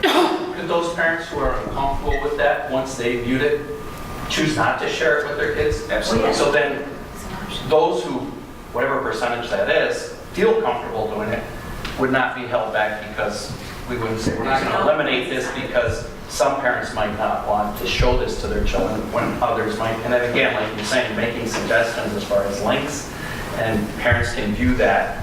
And like you said before, the goal is to have the parent as the #1 educator on this, and that provides them information on which they can choose to share with their kids or not. That would be the goal. One more time. Originally, it was presented as homework, though. That was, Correct. to me, homework means this is school material that you have to do and Right. return to the school. So that's why it's called feedback, homework. took your feedback, But now made that adjustment. Okay. So that's right. That's why why the rest is wrong. Enrichment. We Okay. heard that feedback and we made the change. Absolutely correct. You're right. Okay. That wasn't- So there's been a change Okay. to the original when you had the question. So it's optional material Now, that the parents can Correct. Correct. receive in addition, so that if they choose to have that conversation with their son or daughter, that's an option. We send that link. Yes, it was originally optional homework, but we heard the feedback from our community members that came to the public hearing. We made those adjustments, and we wanted to make it an enrichment activity. We thought was a much more, if you want to use this, this is something you're going to do. No one will be penalized for enrichment activity. Okay. All right. Nothing else on that? Thank you for allowing the interruption. No. That's why we're here. So we want to make sure that we're communicating this as transparently as possible. We don't. Anyhow, as we move to 9th to 12th grades for sex education, we're looking at a total of 760 minutes. There again is a reproductive anatomy review building from 5th grade through 7th grade through high school. Again, the concept of risk avoidance, sexual decision making, consent versus sexual assault, sexually transmitted infections, HIV/AIDS education, contraception, LGBTQA terminology, legal issues, parental responsibilities, safe delivery methods. Dave, this would be something that you would be able to speak more to than I can. Absolutely. I mean, if you have questions, it's there. I'd love to give you more, but guys, I mean, all of this stuff, really, the only thing that we're adding is the LGBTQA plus terminology, which you saw, which I know that was the hot topic. Hence the reason why we're revisiting, and we took all the feedback and trying to make updates to follow along with what our stakeholders would like. As for everything else, like our safe delivery, you'll see it's law. We have to cover that. Consent for sexual assault, again, we're talking about law that the state says we have to cover. Everything else, you know, I talk really layman, guys, so the parts are parts are the tops. What's the functionality? What are we doing? Obviously, risk avoidance. We talk about abstinence, how to avoid. If we get to a point where we feel like we're comfortable and we're going to move forward, how do we protect ourselves to the best of our ability? Contraception, the HIV/AIDS. Yep. What's the high risk, low risk, no risk activities for you to contract the disease? And yeah, I mean, there it is.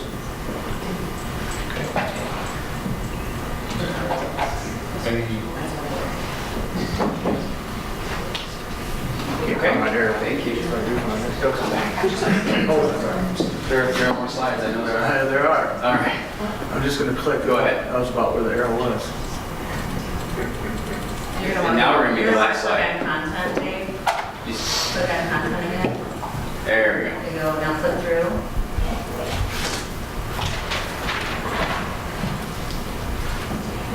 While Mr. Brown is looking for that, Yeah, there you go. okay, I'll ask my question later. Oh, feel free to ask your question, please. Well, I'm just trying to think of broad scope. Yep. How many 5,500 students in the district? And as Ms. Getz said earlier, you opt out, you go and you learn whatever the additional topic is. At what point does the student run the risk of, I want to opt out of this, I'm opting out of this, I'm opting out of that? They just not pass the class. It's not the parent, or it's not the student, it's the parent who has to opt out. Okay. So it's the parent is dictating. And So the parent says, I'm opting out of this, and this. Correct. Yeah. And then we're doing doctors health, not in alcohol, medical drugs, Right. or nutrition or physical activity. It's just the reproductive education part. No impact on grade.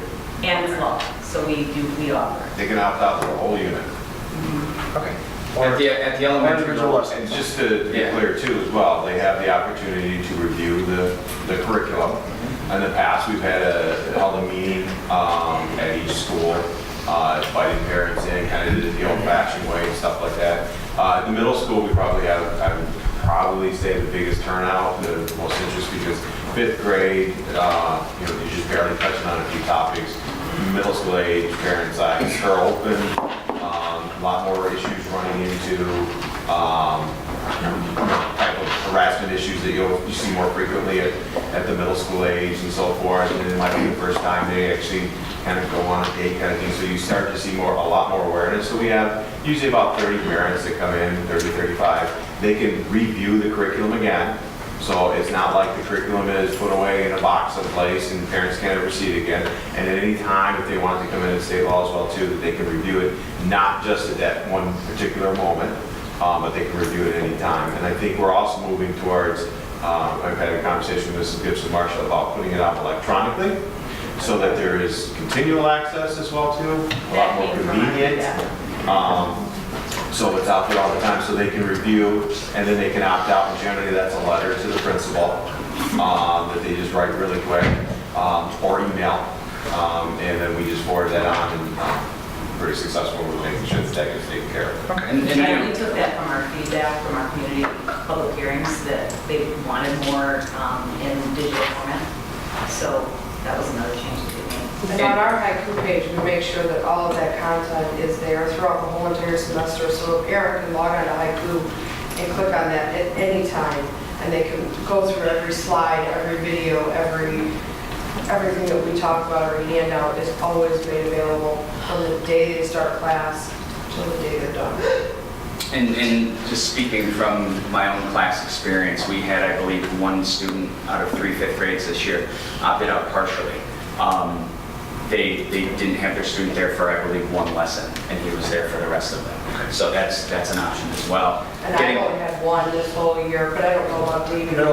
No, we only had one the whole year, and then basically saying the middle school had 2 opt out. And I've actually taught my lessons from the electronic haiku stuff for the last 2 years. So the content is there.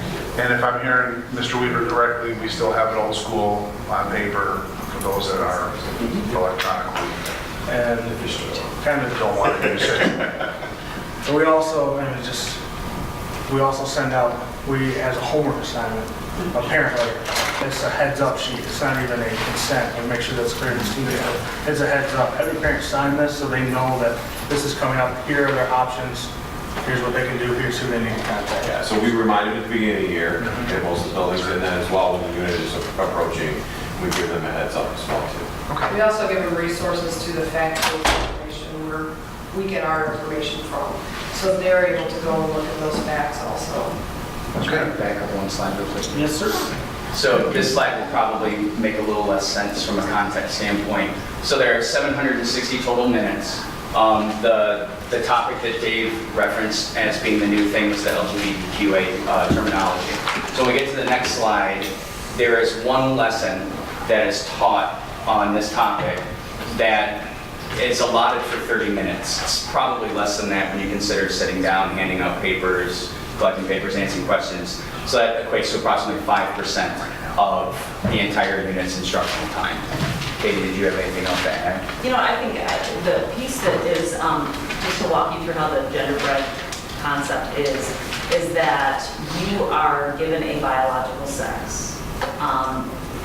Then there is a way in which you express yourself, and then there's a way that some people identify that is, we all identify with a gender. It may agree or disagree with your biological sex, and then we have attraction. And so if I were to put myself in these shoes here, I would be a female biologically who identifies as a female, who's attracted to my husband. But my expression, I've always been a tomboy. It is not natural for me to put on these stupid shoes and this necklace, ever. So for me to be in a baseball hat and have a softball glove on my left hand is a far more natural place for me. For me to have a pair of cleats on my feet and run around the soccer field, far more comfortable for me. But, so my expression tends to be more masculine. So what this does is allows people to privately put into their head, okay, this is how I identify. I can identify with this genderbread person just the way I told you. And that's the important piece of this, why we chose the genderbread, because every person can relate to it. Whether you're a tomboy or you express like a girly girl, you are able to relate to how this is. Now, my mom would be biologically female, identifies as a female, attracted to my dad, and expresses like a Disney princess. And we'll never ask the kids to tell us what their genderbread looks like, but it's more of a process for them to go through on their own versus something. So we'll never ask them, well, you got to tell me what your identity is. That's not something we'll ever look for. We just want them to know that that's how we express ourselves. And referencing earlier things that have been altered a little bit with that optional resources for parents, we came to realize through our conversations with Michael Alexander that we actually, in the original materials, had one of our slides wrong. One of our definitions was in the inappropriate place. So I don't remember which one it was. Identity. Yeah. Identity. Somehow the identity element was placed underneath biological, and that's not where it goes. That has been corrected. So that's been corrected. That was in, probably mass producing of materials. I don't know if that led to any confusion or concern. We'll just,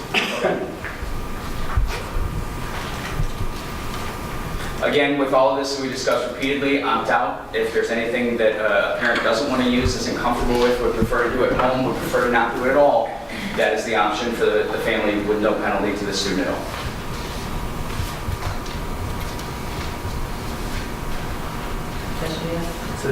That's it. Thank you very much. Mr. Stevick.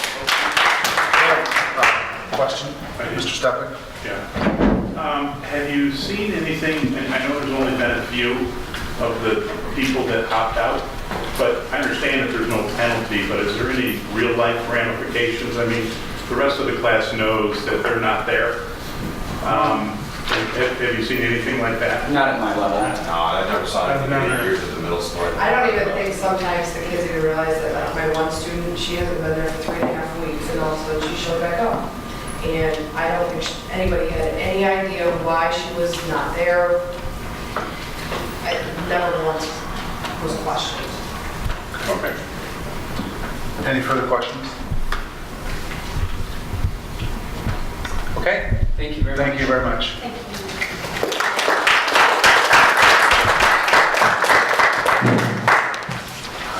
All right, I want to thank the group, the committee, make sure they understand, appreciate all the hard work. They put a lot of time and effort into this, been very careful, and making sure that they get community input, feedback, and then run and go with that as well as they could and still meet what they felt was required by the law. Really quick, just handle a couple of other issues. One, in your packet, there was a quote for calculators and math books. That is for your information. Now, the way we want to operate is in 2 weeks, go ahead and ask for approval on that. If you so choose, if you could approve if you want to, I would appreciate if you could add it if you feel like you can do that. The reason being is that would allow to make sure that I can order these materials in enough time to make sure we get them in September so that they're here. Sometimes the book cut things get a little quicker. They were supposed to be with when we presented the math curriculum, but I had to have both books redone because when I went back through them, they had some errors in them and I had to have it redone by the time they got it back to me, so it was not there. So I apologize, and I hate to put that pressure on you, but if you don't think you can do that as well, that is totally fine. I think we'll still get them in time. It just assures that. So that's up to you. And then the other thing I wanted to kind of an FYI was, and I'll just hand this out, is we had some, when student leadership presented, they had some materials. And then they said they would be coming forward at a later date, and just to make sure, as the curriculum materials are all approved by the board, this is more of an FYI. It is a small amount of money, so it really doesn't need to be voted on by the board, but I just wanted to make sure in disclosure that you have the list of books that they're asking. They're all appropriate leadership books, and this is for Mrs. Getz. class. What's the other teacher? Sally King. Sally King, there we go. And Mrs. King, their leadership class, and I'll just be purchasing this summer. But in all fairness, as she had presented, said there's some materials to be coming later. I just wanted to give you this. And then the other order of business, as you can see, there's a long list of approvals, and just a reminder that the curriculum you saw tonight will be coming back in 2 weeks. That will be coming back in 2 weeks for your vote on the health reproduction stuff. Okay. So we have some motions. Mr. Nally, question? Yeah, just a question, Mr. Chairman. Did I understand, Mr. Weaver, that if possible, you would like to have a motion on those calculators and math books today? Yeah, that would allow me to kind of get moving on it. It's a busy end of the year, and once again, I apologize. It's a lot to juggle to bring all this stuff before you and making sure you're working with vendors. And like I said, the quotes weren't done, but I also totally understand and will make it work as well if you do not feel comfortable with that. So I know it's a little bit out of character. Tim, what do you think the best foot forward on this would be? Is it the board's sense that you want to do that tonight, move on that? Sure. I'd so move. So, I just have to add to the agenda. Why don't you get your motion prepared and we'll add that to our list at the end here. I have my fingers crossed. You know, there's a T-shirt out there that says, whatever Katie wants, Katie gets. And now we gotta make one for Mr. Weaver. They did make a t-shirt. Okay, so we have some motions out there. If somebody would like to start with first. Ms. Schaefer, please. Move to approve grades 7 through 12 math curriculum as presented May 23rd, 2017. Support, Mr. Schwag. Any discussion? All in favor? Aye. Thank you. Motion carried. Next motion. Mr. Schwag. Move to approve the Biomed 4-year curriculum as presented May 23rd, 2017. Support. Support, Ms. Guthrie. Discussion? All in favor? Aye. Opposed? Motion carries. Another one? Mrs. Guthrie? Move to approve the Oxford Bridges Service Learning class curriculum as presented May 23rd, 2017. Support. Support, Mr. Stepek. Any discussion? Mr. Stepek? I'm waving down some water. Okay. No discussion? No. All in favor? Aye. Opposed? Motion carries. Okay. We have another one there on the next page. Mr. Schwag. Move to approve the Oxford Virtual Academy K-12 Calvert curriculum as presented May 23rd, 2017. Support. Support, Ms. Schaefer. Discussion? All in favor? Aye. Opposed? Motion carries. And Mr. Weaver's. Just so happens to under 3 motions. Move to approve the purchase of calculators from Underwood Distributing Company for use at Oxford High School at a cost of $32,330. Support, Mrs. Guthrie. Any discussion? All in favor? Aye. Opposed? Motion carried. Also would move to approve the purchase of pre-calculus FSGT books from Pearson at a cost of $59,379.83. Support. Mr. Stepek. Discussion? That should be FSE. It says FSGT. Yeah. Okay. There's no G. That was just... Okay. Any discussion? All in favor? Aye. Opposed? Motion carries.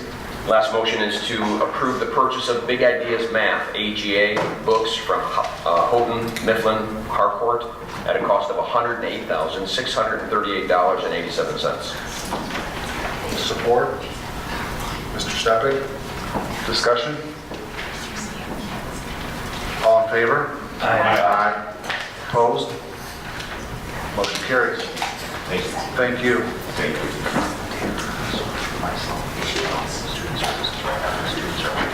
Okay, we're gonna move to student services. That is item 9 on our agenda. Denise? Oh, sorry. These kids have been waiting so long and so patiently. No, had I known, we could have just moved them right up. Through the sex ed curriculum, and I feel bad. And Sam is letting me cut. So, if that's okay. So, for student services, I have 3 things that I'd like to address tonight. SIMS, which is our continuous improvement monitoring system, the Obeas bully prevention data, and then 13 reasons why not. I'm going to speed through the first half so my students have an opportunity to share some of their experiences with you. SIMS is the state monitoring system that monitors special education. So for the 16-17 school year, they kind of do the same kind of rating as you see with some of Ken's information, the kind of the red, the yellow, the green. Our special education graduation rate is in the yellow. It's supposed, the state recommends that 80% of our special education students graduate with a general ed diploma. This year we were at 78%. So we were in the yellow for that. Disproportionate representation is where they are looking at a weighted risk ratio in terms of race and ethnic background.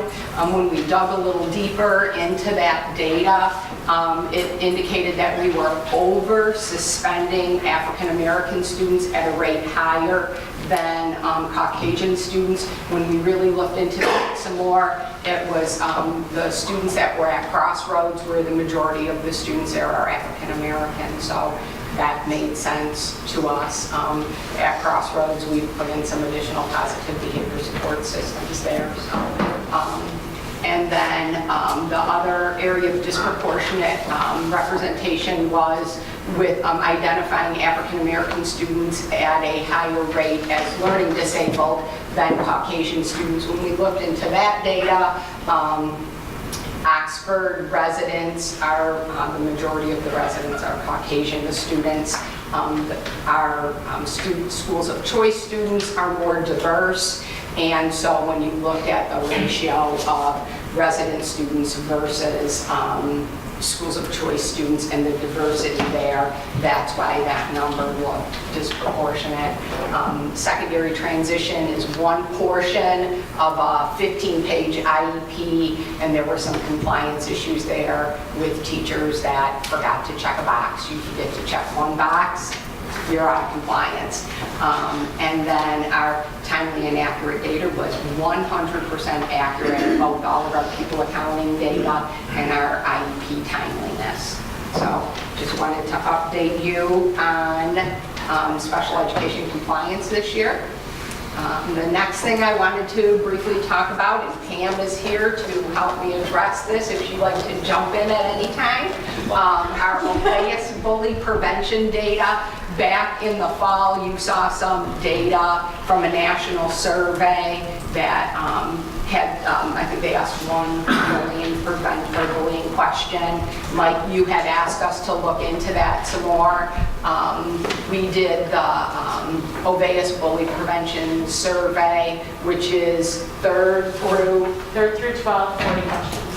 3rd through 12, 40 questions. So just to remind everybody, the definition of bullying and what our Obeas bully prevention program, the structure of that program and the goals. Our data, you can see this is the high school. We had 2011 survey data and 2016 survey data. The purple bars are the Oxford High School girls and boys, and then the yellow diamond is the national comparison. So you can see in 2011, there were grades where we were above the national average. We implemented the OVAS bully prevention program, and when we did the data again, or the survey again in 2016, that's very impressive.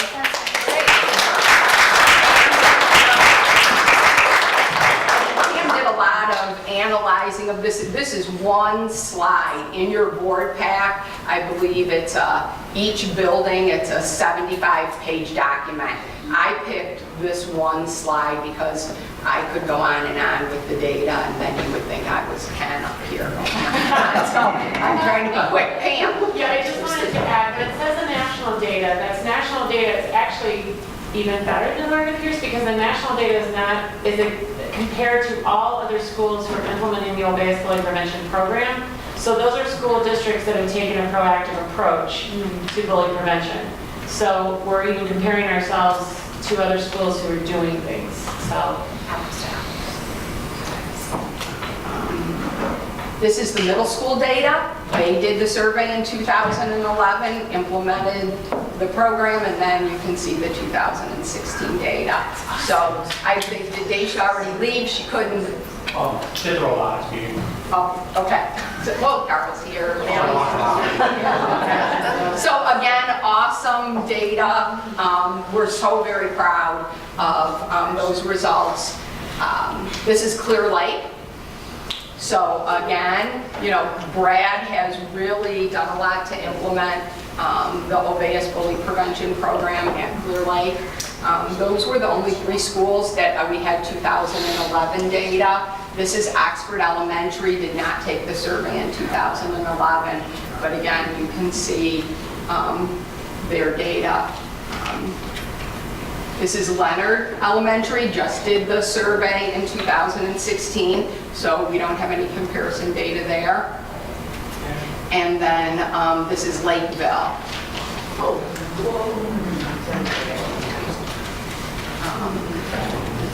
Then Pam and I went around, we met with every building principal, looked at all 74 pages of their data, looked at what they were doing, what they could be doing differently. I don't want to read this all to you, but like areas that the high school wanted to focus on was the hallways. I think there was one that said other, and I think Pam kind of figured out that that was like football games. the only thing I can figure out, the only thing we can figure out is because our other number went up a lot, but it covers literally every single area of the school. And they were given in October during the football game seasons. And I know like in the stands where the student section is, they're all not, see, we didn't even discuss this. And They're even nodding their heads. They're nodding their heads. So we need to focus on the stands so that it's safer for our 9th and 10th graders in the stands. That number was higher for us than it had been in 2011. So, you know, putting more supervision. The answer to everything is almost always supervision, increased supervision.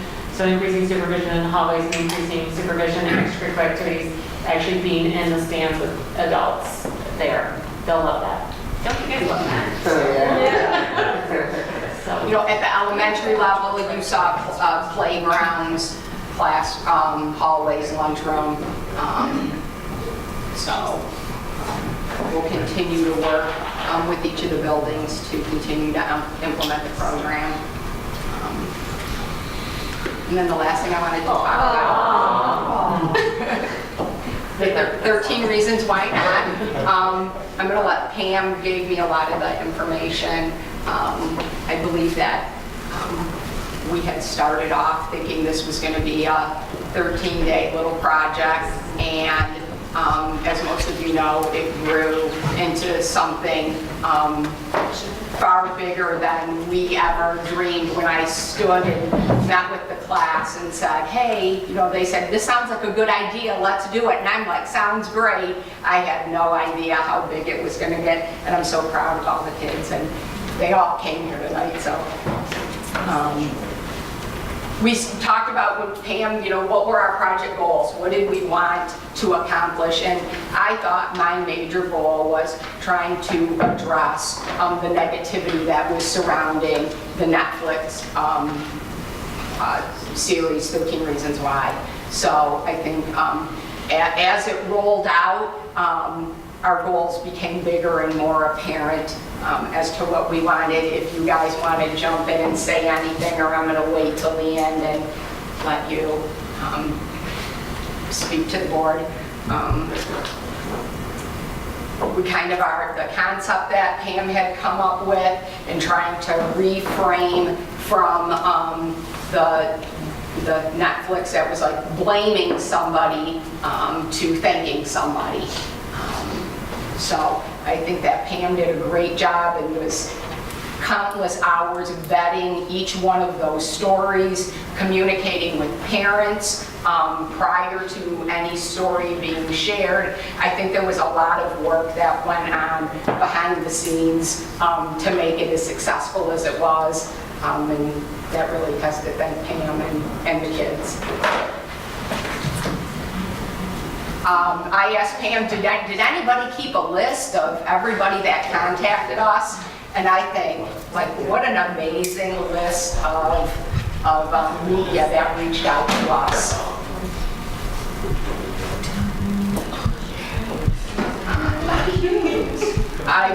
Last week, we had Michigan State University was here conducting a survey and a research study project on the impacts of the 13 Reasons Why Not.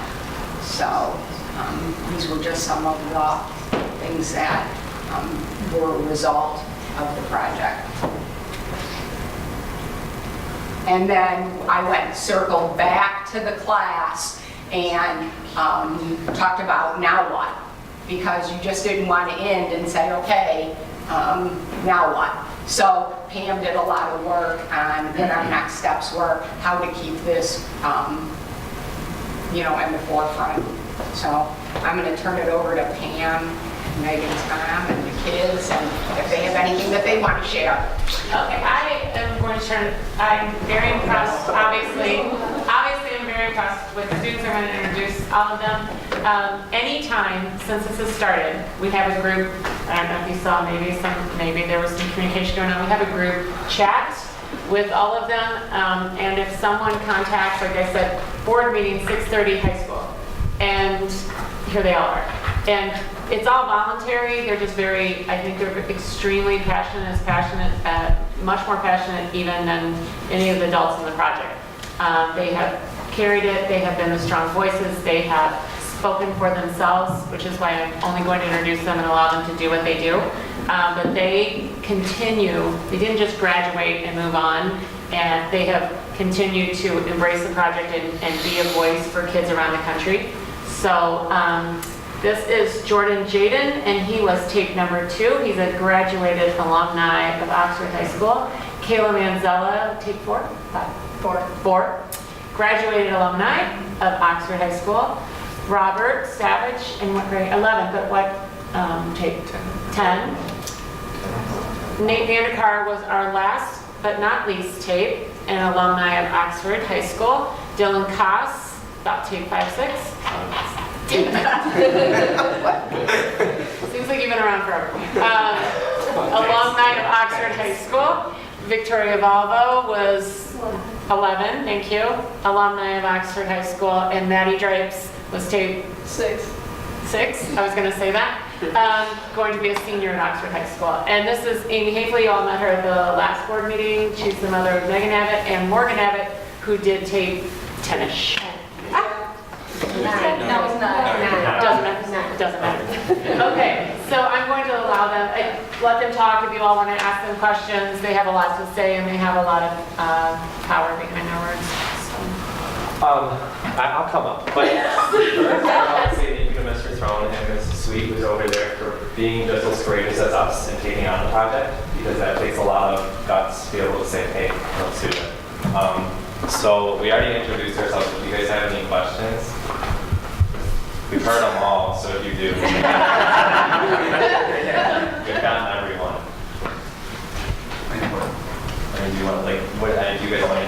stories, we've shared with the whole world. So. Yeah, basically. Explain like how the atmosphere changed for us as kids. Yeah, so I mean, did someone have, sorry. Mr. Donovan? No, go ahead. No, okay, I'll so share yeah. After, at least my tape went, I noticed that, well, after our tape plays, we have all been bombarded with positive comments on social media, which, as most of us know, is the worst place for anything. That's where all the negative comments seem to come from. For us, it was the exact opposite. Not one of us received a negative comment throughout the entire project. Through all 13 tapes, there was never a negative comment directed at one of us or the project as a whole. I will say that the atmosphere at the school has been phenomenal.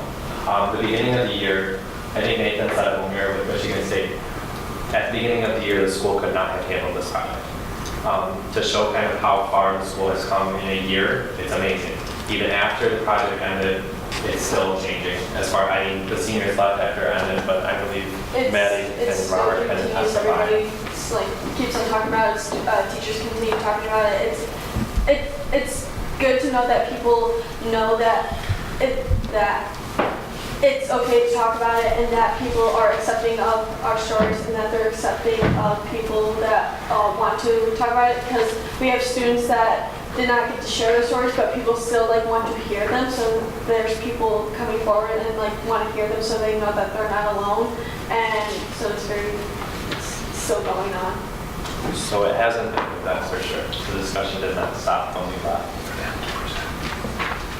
Dylan, how did your parents react? Did they all know about your stories, or was this? No, personally, this is the first time my parents heard my story. They did not know. And so Miss Fine called them, and we called my mom, and we had to tell her my exact story and what it was saying. So she was very supportive and everything, so I'm grateful for that, but she did not know. And I think I can say that a lot of us have not told our parents our stories. My parents knew my story, but none of my peers did, because my stuff happened before I moved here. So, a lot of my friends were really surprised. They couldn't believe that, I had been through what I had been through. But it was all positive stuff, and it was really nice to be able to connect with people who had similar things going on in their life and be able to help them with their situations. Sitting here, my parents knew, my peers didn't, so. So back to the start of the project. So when the first tape came out, it was Riley Junty. She's not here tonight, but she was probably the main, we would consider her our student leader among the 13 of us, even Mr. Dunkley and Miss Rambo. So when it first started, it kind of shell-shocked the entire school, because she came on after Mr. Dunkley was we have an important message, and she came on, and everybody instantly knew what she was talking about, because almost everyone, I'm guessing 90% of the school has watched the 13 Reasons Why Not series, and the other 10% have to know about it. It's everywhere. All over social media, people talk about it in school. So when she first came on and explained her story, it started, I wouldn't say controversy, but everyone was talking about it because they weren't sure how they felt about it. Because they were she kind of just talked about the bad stuff in her life and then pointed out something good, so we think it's good. And people started talking about it all day long. I know the teachers were prompting questions about it and having conversations with the students. So that as the tapes progressed, I feel out of all 13 tapes, it covered everyone's, so a lot of people in the school had the same problems as one of these tapes. So if there was a skeptic, there's somebody I don't think this is a good idea, this is blah, blah, blah, until they heard their story coming out of somebody else's mouth over the intercom. I think that's when, at the end of the 13th tape, I think it really hit everyone that we were all conjoined as one, and that really everyone has their own story, and that there's really nothing to be mad about, because we're just thanking people in our lives and encouraging other people to thank their people in their lives for helping them get through hard times and helping them improve their own lifestyle. I just want to know someone, some other Megan and Morgan, because us, you can care less about us, honestly. Thank you so much. She's an amazing person, and to be honest, this is why we did it. So the social media, the school, whatever, forget that. This woman right here deserves all the attention. Thank you.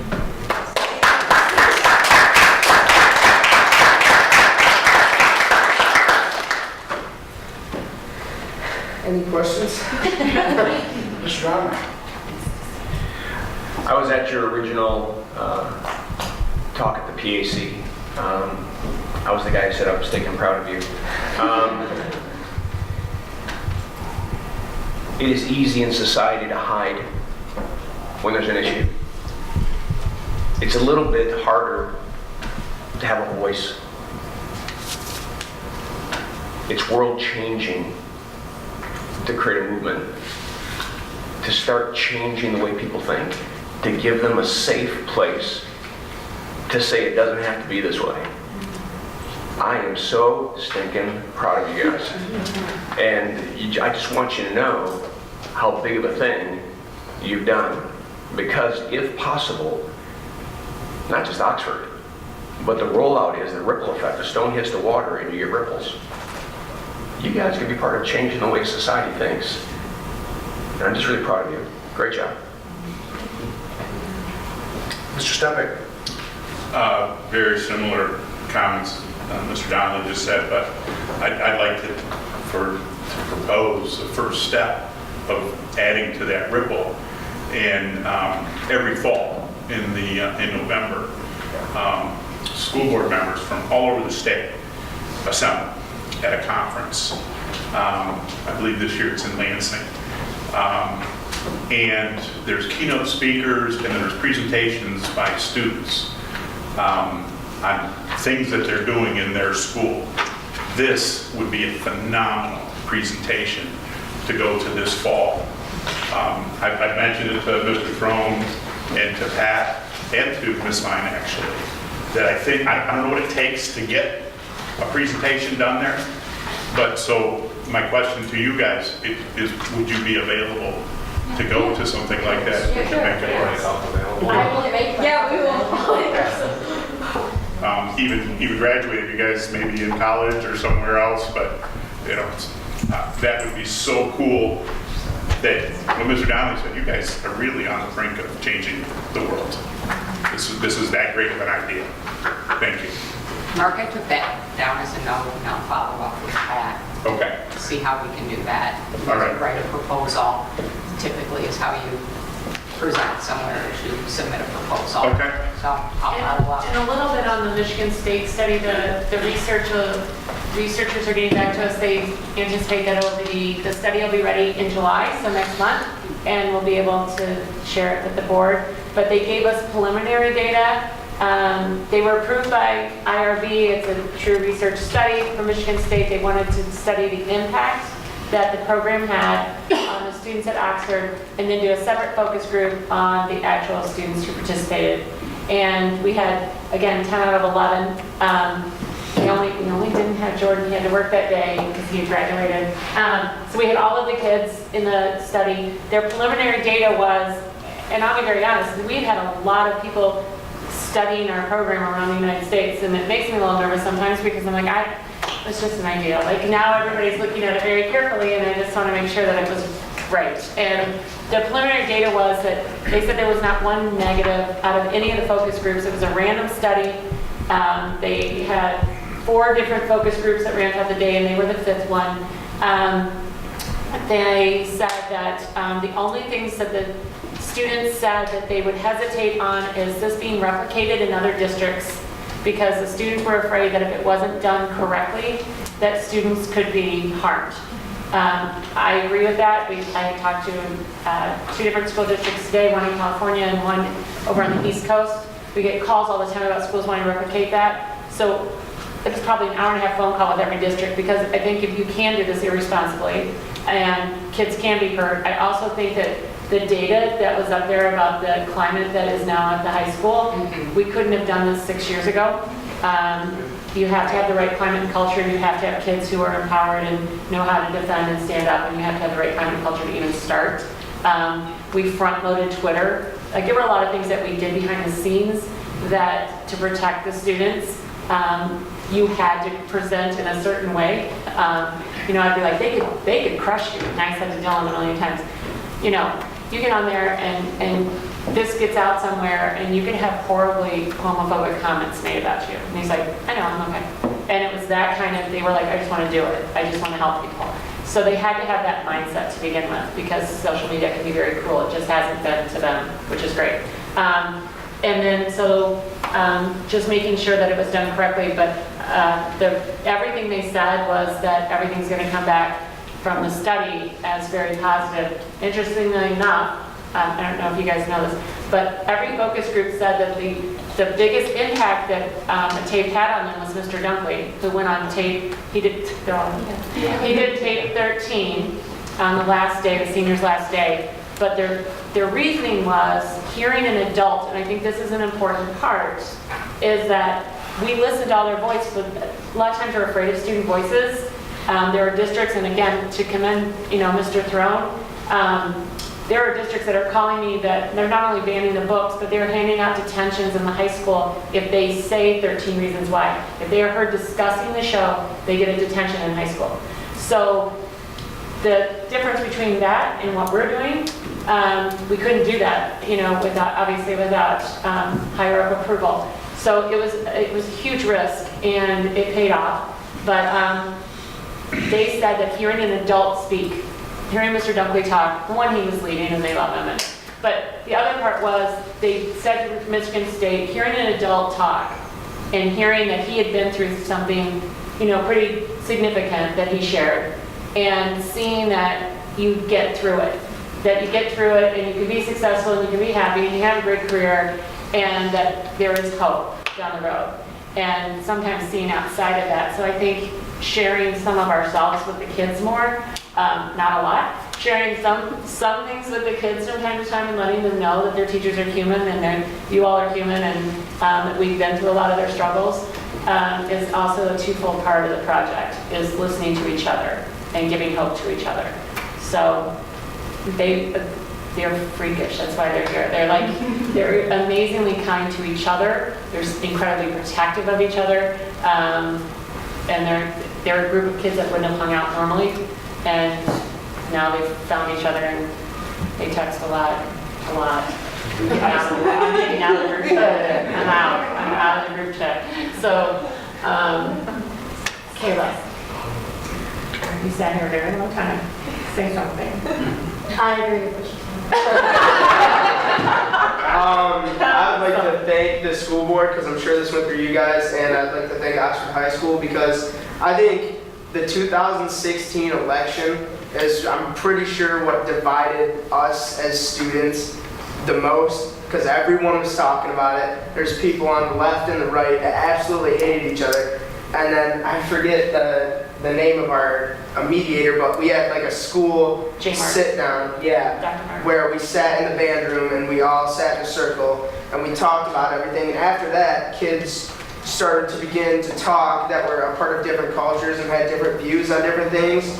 And they started to bond over those things, whether they agreed or disagreed. I think that still created friends, and I actually think that also carried throughout the high school. And I think that was one of the most beneficial things to prep us for this project, because like Ms. Fine said, if a school is divided, this project will tear them apart even more.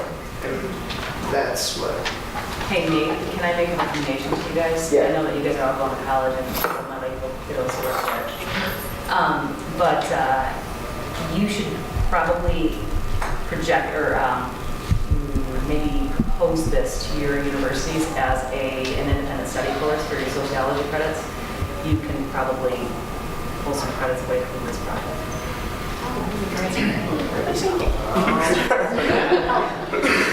Mr. Schweig. The key word that I heard, I guess, as you were speaking, Pam, is the risk. And we could easily be sitting here with something that had gone wrong. I mean, it's great that we're sitting here with just saying wonderful things. But I think that speaks to the courage that you all had in doing what you did each step along the way. And as I saw this evolve, it came about through a process where you started it, and everybody, I think, thought they had a pretty good thing going. And when you analyzed it and said, this is how we can do it, this is how we can keep it going and improve it, it's that risk reward. I don't know if anybody could have thought of what the reward was on this, but it's fantastic, the job that you kids did. And we need to continue it in some fashion and build on it. Thank you. Mrs. Guthrie? Thank you. I want to echo all the positive comments that my fellow board members have offered. Absolutely. I want you to know that we do care very much about you. You are the reason we are here. We work for you, and we work for Mrs. Ryan, and we work for Mrs. Getz, and for Mrs. Marshall, and that this is it's such a source of pride for this district. My question to you is, what can we do, and you don't have to answer this tonight, but is there anything that we can do that hasn't been done to support you all? And Mrs. Ryan can answer that. I mean, from any perspective, a student's perspective, a teacher's perspective. I would just say that we need to figure out ways as a school district to keep this talk going. Like, 13 Reasons Why will fade out eventually. It will no longer be a super relevant thing in the pop culture, but we need to figure out ways as a school district and as students to be able to keep talking about this and bring up different topics and different situations in life and have students and teachers keep talking about it, because honestly, I think that's why the atmosphere changed.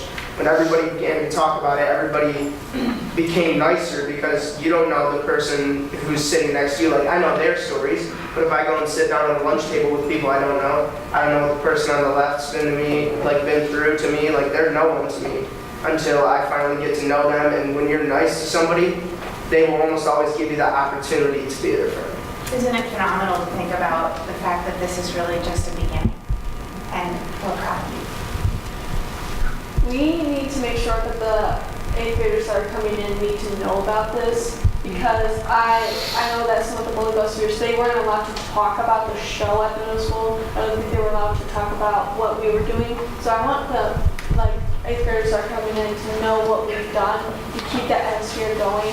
So when they're seniors or when they're juniors, it keeps on going and going and going. Do you feel like it's just a high school initiative? I personally have siblings who are in middle school, and they had little to no idea what the project was. Even my brother got a whole group of friends over, and I asked them if they had heard about the project, and they're like, yeah, we heard about it, but we don't really know what it is and stuff. So I definitely think that it didn't hit them as hard. Like, maybe they heard about it, but obviously it wasn't like their friends or people they knew playing over the PA system. So I think that there definitely needs to be something done to get them involved in it next year. But a lot of people's initial idea is to do 13 more tapes and have 13 new students, but I don't think that this format will ever be as effective as it was this year. I don't think making new tapes will ever work as well as it worked now because of the show. And one of the last things I'll say is I'll jump in and say that for this specific project, I think suicide prevention should be taught when you're really young, but for this specific project, the show 13 Reasons Why was a little too real, in my opinion, for 6th graders and 7th graders to watch, especially because they're so sensitive and they don't really know what's going on yet, and they're still developing as people, and they don't really have a true personality. They don't have who they really, really are yet. So for this project, it was really sensitive to bring up to younger kids, because if they chose to watch the show, I'm sure that they would think some different things and not understand it as much as the high schoolers. Yeah, as you pointed out, it's risky, right? Yeah. And I think also going off the show, most of our, us up here, main issue with the show was that it didn't include any hotlines or anything for suicide prevention. There was never a note that said, hey, if you're feeling this way, call this number or you can get help. So I think, I know Ryan especially has said it multiple times that was her main issue with the show, was that they just left it. They never said if you're feeling this way or you're having these thoughts or going through these things, talk to someone. They never mentioned that. So I think that's why this project is super important, because all of us have messages included about call this number or statistics or something to get help. Because I think a lot of people watch the show and then they're like, well, now what? What if I am feeling that way? So I think it was important to give people numbers to call and people to contact. Yeah, they even had like another episode after it was like a whole segment behind the story and everything, and they never like what she said, like give a hotline or anything. They could have like at end of each episode would be like they was saying all that, but they never did. So this was like very important to us. I think Pam and I have gotten a little nervous because we know 13 Reasons Why Not 2 is coming out. Oh. And so we're trying to get ahead of the game with making sure that we're prepared here at the school and providing opportunities and different lessons and different units for the kids so that way they're ready for this second wave that comes Let out. me try to put a little bow on this whole thing here. I said it at graduations for some of you seniors, but a couple of you juniors weren't there, maybe were. This world is really a scary, mean, nasty place. At times. Yes, you're right. And it can be a great place, but it starts by being kind. And I think Nate said it earlier, when the election process happened, it was really easy to be mean. But it is much easier to be kind because there's no ramification that comes back at you from being kind other than kindness. So think about that when you're going out. Some of you are going to be back here in the fall, some of you won't be back here in the fall, but no matter where you go, that's what I want to leave with you all. And just what you have done, as Mr. Donnelly said, and Mr. Steppick, you change the way people are thinking. And for that, this district will be forever grateful. And I wish all of you success in whatever you do. And know that Oxford's always going to be here for you. So,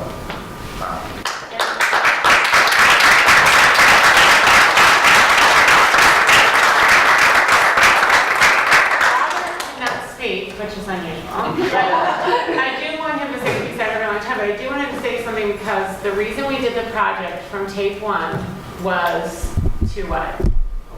Help one person. That was the goal. We saved one person, help one person.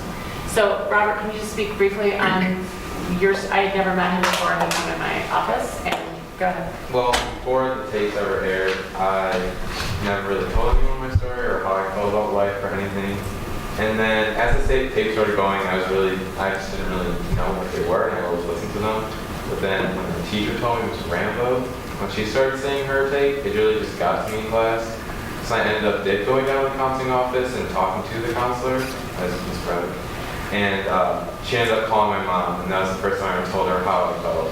And so after that, I told my mom, I wanted to share my story with her and tell her that the project actually did work, because I did tell my mom, and I am getting help now. So That's great. great job.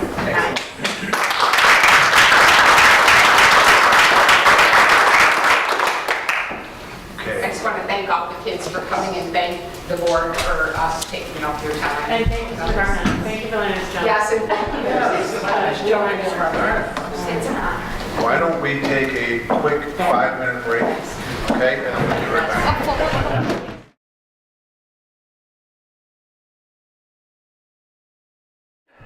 All right, we're going to keep rolling here.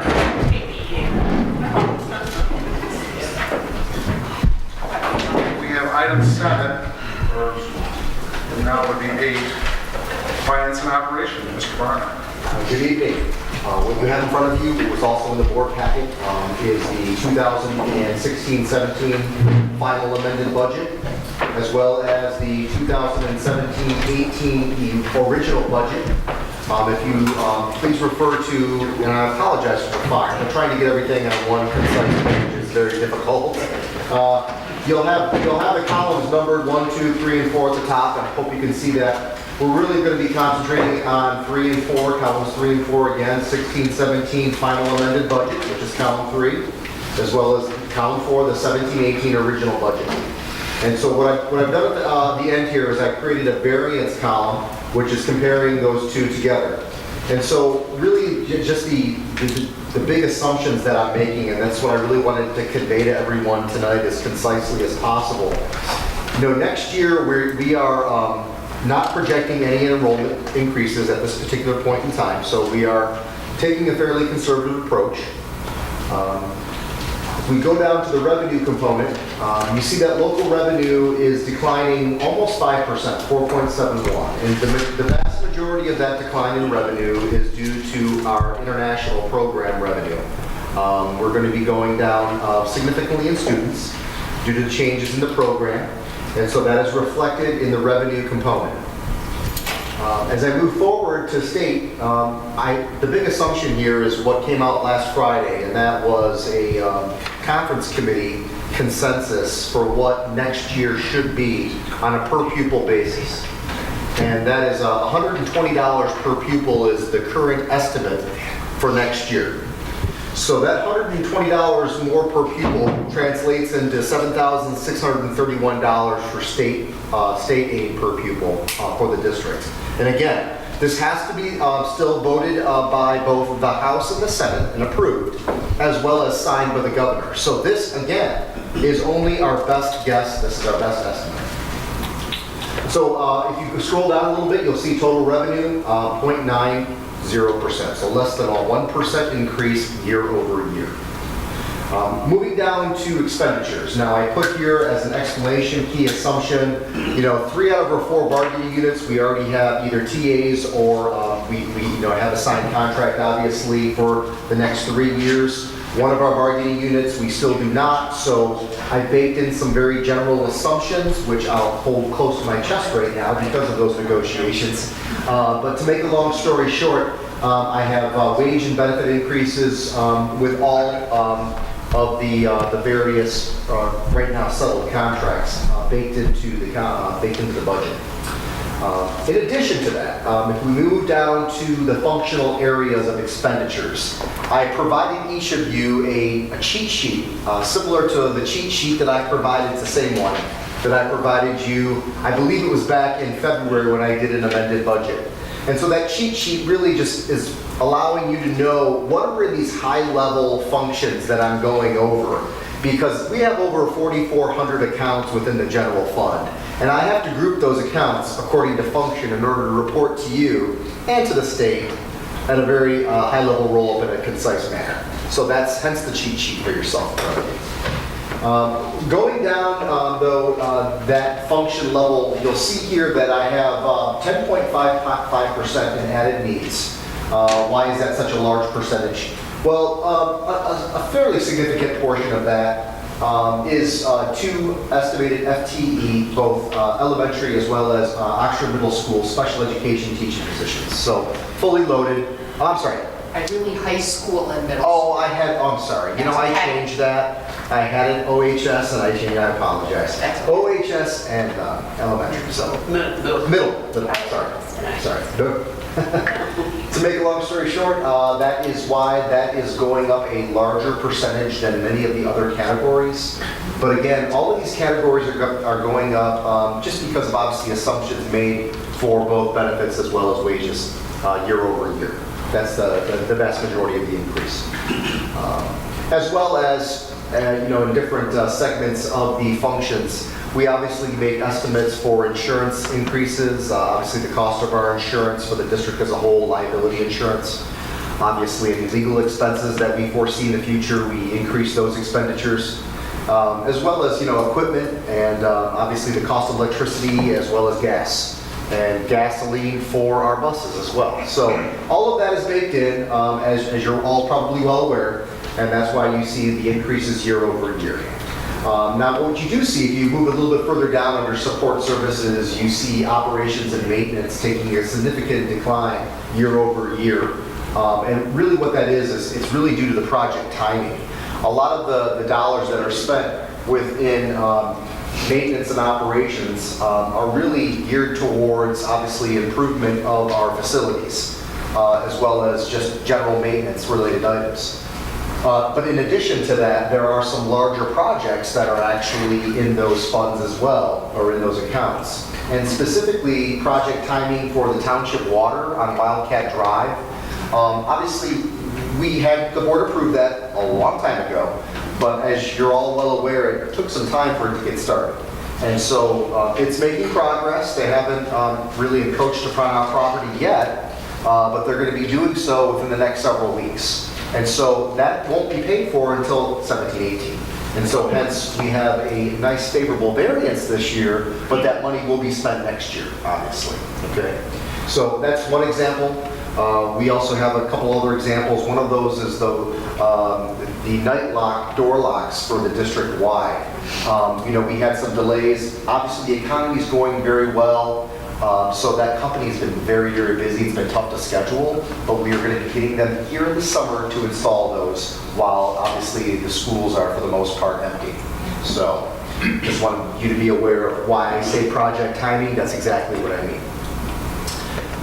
Moving down the line, you see that we also have, as you see a decrease in OIP revenue, we also have a decrease in OIP expenditures, obviously, and so that's what you see, a large decrease year over year. If again, you look at 16-17 final amended budget, 400 and I believe my eyes are terrible, 499, moving down significantly, and I believe that percentage is, I want to say it's right around 30, almost 32%.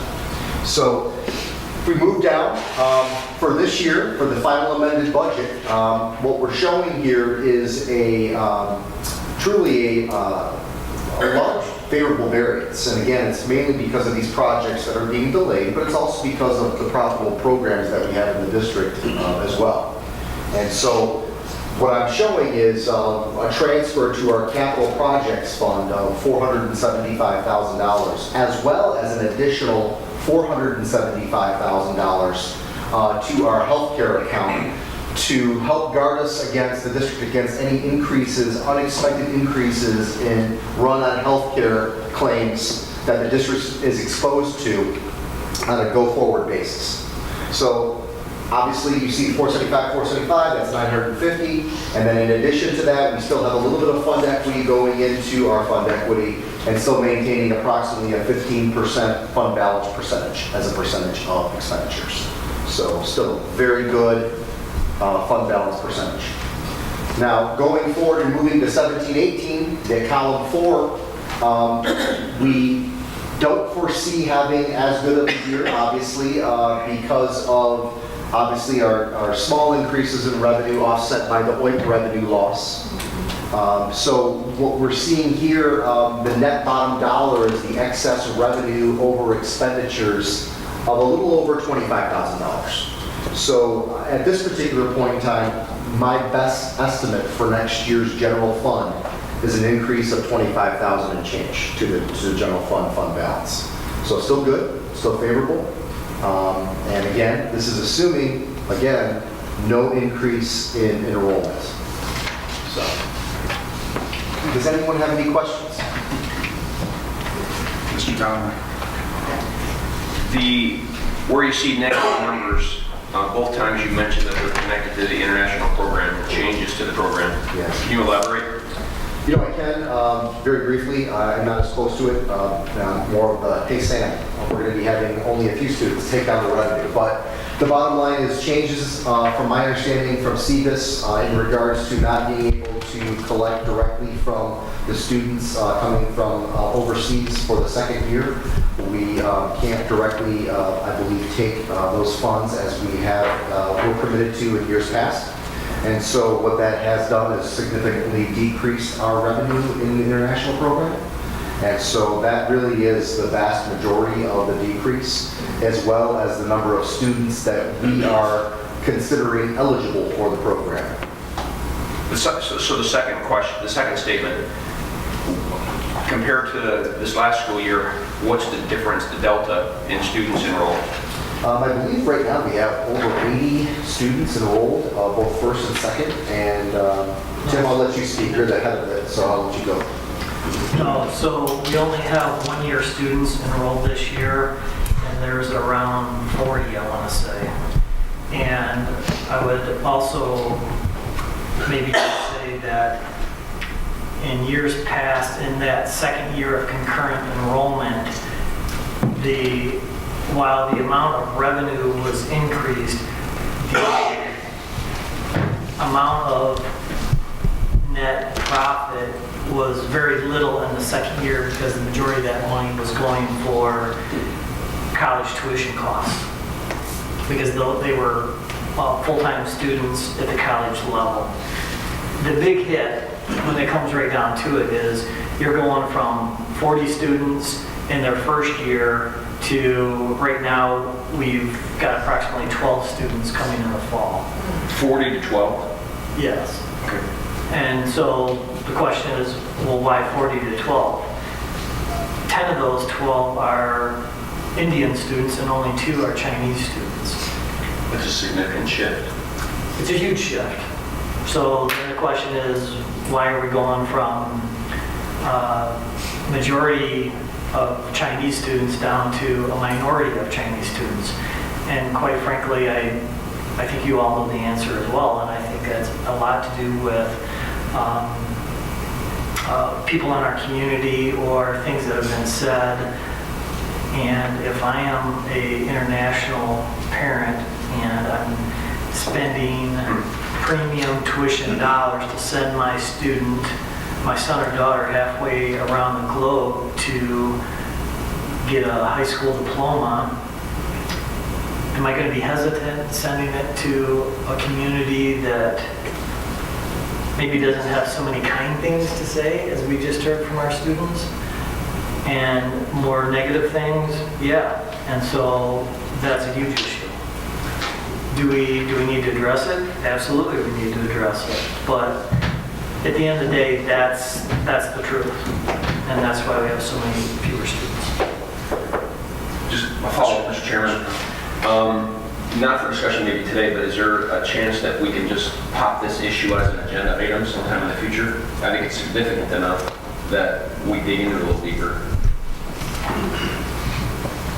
We can add it to an agenda item, but I'd like to, before we add it to an agenda item, maybe we can get together and discuss what that conversation looks like. Okay. I don't want to throw it on there and have a 30-second conversation about it. If it's a robust enough conversation, then sure, we'll throw it on there. If not, then we'll move forward with it. Any further questions on that? Okay. Thank you, Tim, for the clarification. Sam, Does anyone have further questions on the budget overall?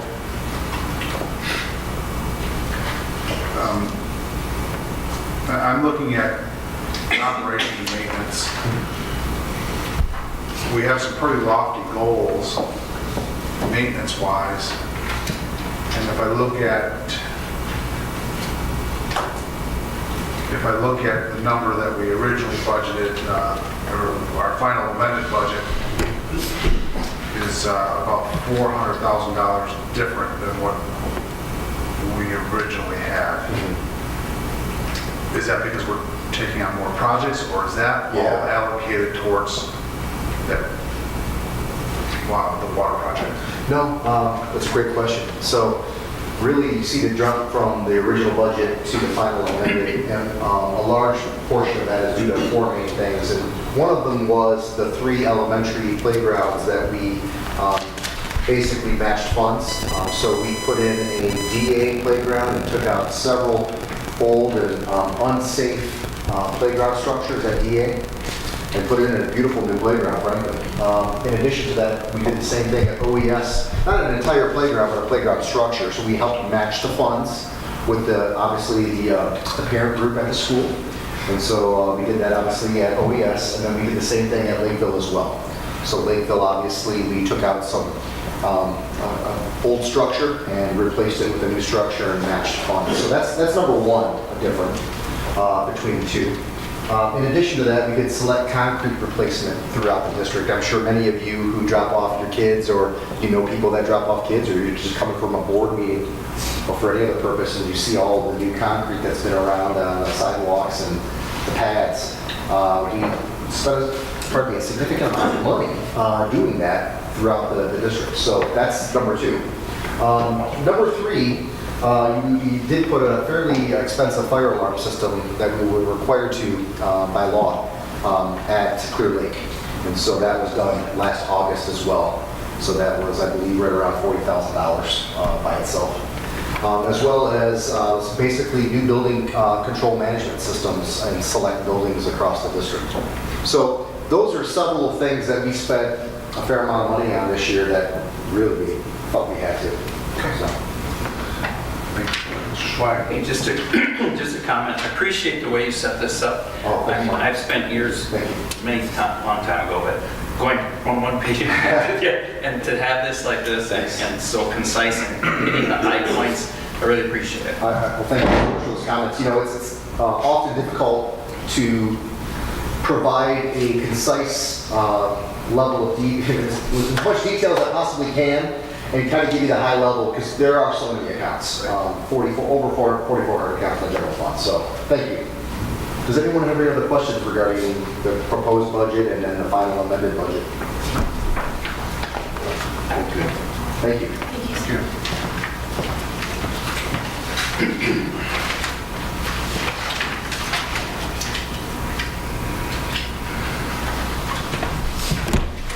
Are you doing B and C? Okay.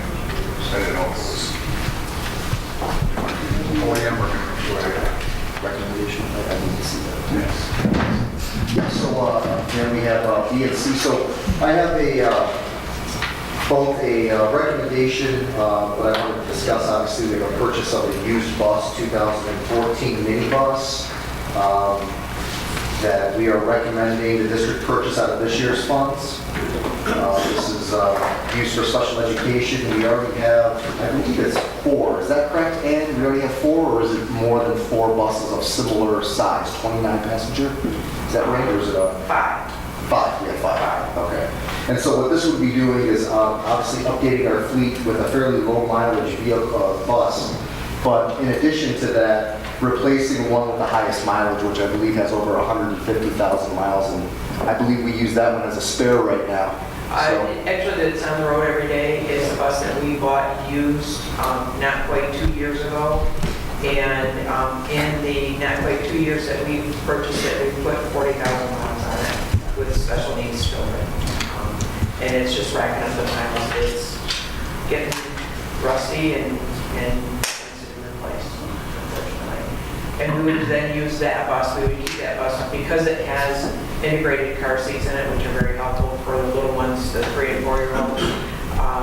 We would use it as a spare, and it would be an excellent spare for any minibus in the fleet. Do all of our special ed buses have the integrated seats? No. No. It's something that gets ordered, and it is an added expense when you're ordering a new vehicle. Most of our other buses we use Rupert harnesses. Okay. Yeah, this one we happened to buy it used. It was an excellent purchase when we bought it. We paid like $4,000 for it. Oh, yeah. 2 years ago, and we have run it a lot.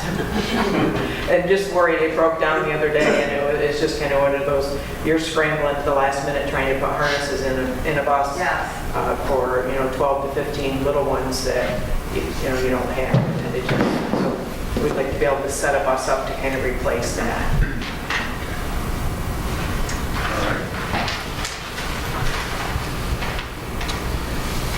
And then in addition to that, we have item C, which is I'm sorry, item B, I skipped over item B. That's a purchase of a 2017-18 GMC Sierra 4x4 truck, also for transportation department.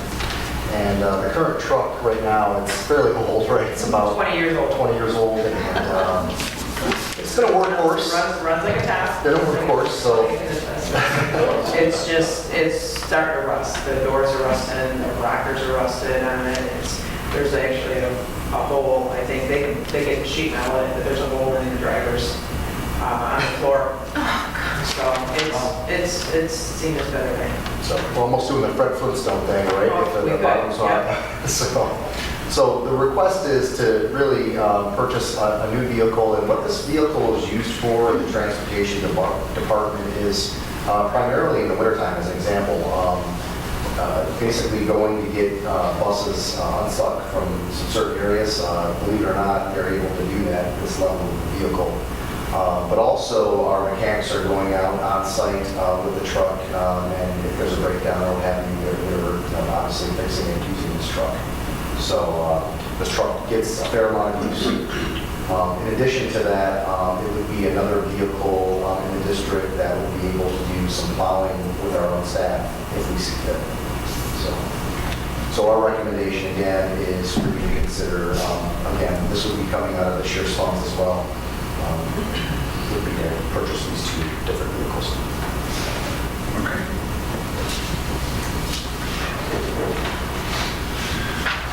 Yeah, can I ask a question? Yes.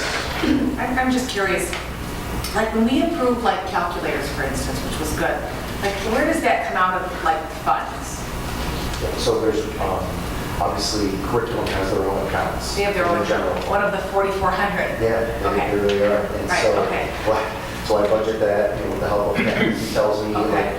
obviously, I was preparing the 17-18 budget, and I do that by meeting with all of our staff, for the most part. Unless there's no change, and then, having communications, we really expect to spend the same amount of money we spent this year. But if there's something extraordinary, obviously, oftentimes there is. Right. We'll have the conversation. And in this case, Ken will come to me and say, look, I don't need this amount of money in here, I need X amount because of X, Y, and Z. Okay. So whether it's curriculum, whether it's equipment for curriculum, that's how it's done. Okay. So, thank you. sure.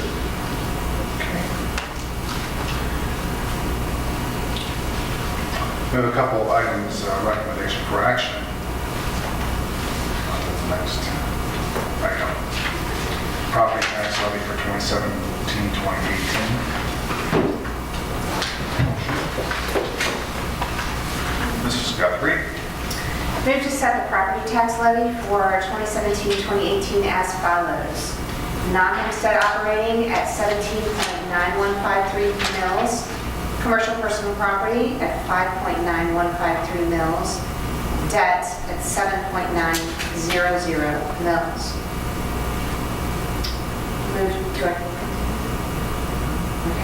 Move to approve the application. Okay, Yes. I'm going to need a second then. Second. Second, Mr. Donnelly. Any discussion? All in favor? Aye. Opposed? Motion carries. Thank you. Move to approve the application for preliminary bond qualification as presented. Support? Support, Ms. Schaefer. Discussion? All in favor? Aye. Opposed? Motion carries. Thank you. Item 8, Human Resources. Mrs. Wachowski. Okay. Well, you saw many of our teachers who were recommended for tenure this evening, and I have a motion listing those teachers. Okay, Mr. Schweig. Move to approve the 2016-17 annual tenure recommendations as presented.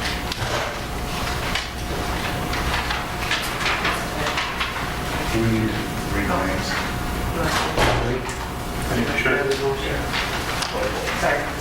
No, that's right. Shannon Hay, Lisa Brennan, David Herrick, Carolyn Connor, Jacqueline Fina, Shu Yu Su, Lauren Jasinski, Andrew McDonald, Kylie Ryban, Catherine LaPonce, Jennifer Terry, Renee DeRiker, and Margaret Boggs. One more. Tracy Burford. Okay. Support? Support, Ms. Schaefer. Any discussion? All in favor? Aye. Opposed? Motion carries. I just wanted to note also in the consent agenda, the employment recommendations were for Janelle Lee, who is being hired as a CTE Biomed teacher, Kurt Urkel, CTE computer programming teacher, and Catherine Koivunen, dance and social studies teacher. And those are just the recommendations right now. Yes, I have a list of interviews and work to do to hire a high school counselor, 3 Spanish teachers, 2 special ed positions, an athletic director position, an OVA, early elementary teacher and mentor, middle school math and science, Crossroads special ed math, and an HR administrative assistant. So far. We need 2 assistants. So, yes. So you got a full plate. Full plate. All right. I also have recommendations due to the changes and recommendations for the foreign language program. It's always difficult to make these recommendations, but we have 3 layoffs with motions. Okay, I have 3 motions. Mrs. Guthrie. Move to approve the layoff of Wonky Raymer, full-time foreign language teacher, effective August 17th, 2017. Support. Support Mr. Schweig. Discussion. All in favor? Aye. Opposed? Motion carries. Move to approve the layoff of Kitao G, full-time foreign language teacher, effective August 17th, 2017. Support. Mrs. Schaefer. Any discussion? All in favor? Aye. Opposed? Motion carries. Move to approve the layoff of Shi Chen Wan, full-time foreign language teacher, effective August 17th, 2017. Support. Support Mr. Donnelly. Any discussion? All in favor? Aye. Opposed? Motion carries. I can tell you that I've been on the board 5 years. This is the first we've had anybody out. Doesn't happen. It's never easy to do. But so it was important. I wanted to say very nice on the pronunciation. Cool. Okay. Thank you. Thank you. Item 10, unscheduled audience participation. Come on, you're the lone remaining No, this 2. You got something. What's your beef?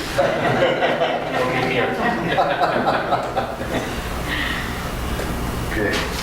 Any points of clarification? Scheduled activities. I assume they will all on the website. We have June 20th, the superintendent mid-year review, and June 27th, the Board of Education meeting. And that's our budget, correct? So, final board comments. Ms. Guthrie. Well, it just keeps getting better and better, so I'm not going to take a lot of time. This has been an amazing night to me. I just feel like every board meeting, we see more and more and more reasons to celebrate, from student achievements to curriculum to the relationships our students are building, and that we share, that all the schools share, even, across schools and now across districts and the county because of our school. So amazing. So I'm just, be proud of that. I challenge you to be proud of me, although I believe you probably are, because you, Tim Throne, help us get there. So I want to say thank you. And I also wanted to make sure to say thank you to those who contributed so much hard work to curriculum changes, and you and to Mr. Weaver, who's the captain of that group too. So I'll stop now. Mr. Donnelly.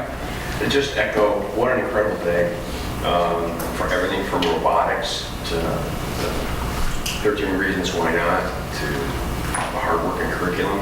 It's good to be a Wildcat today. Thank you. Mr. Schaefer. I agree.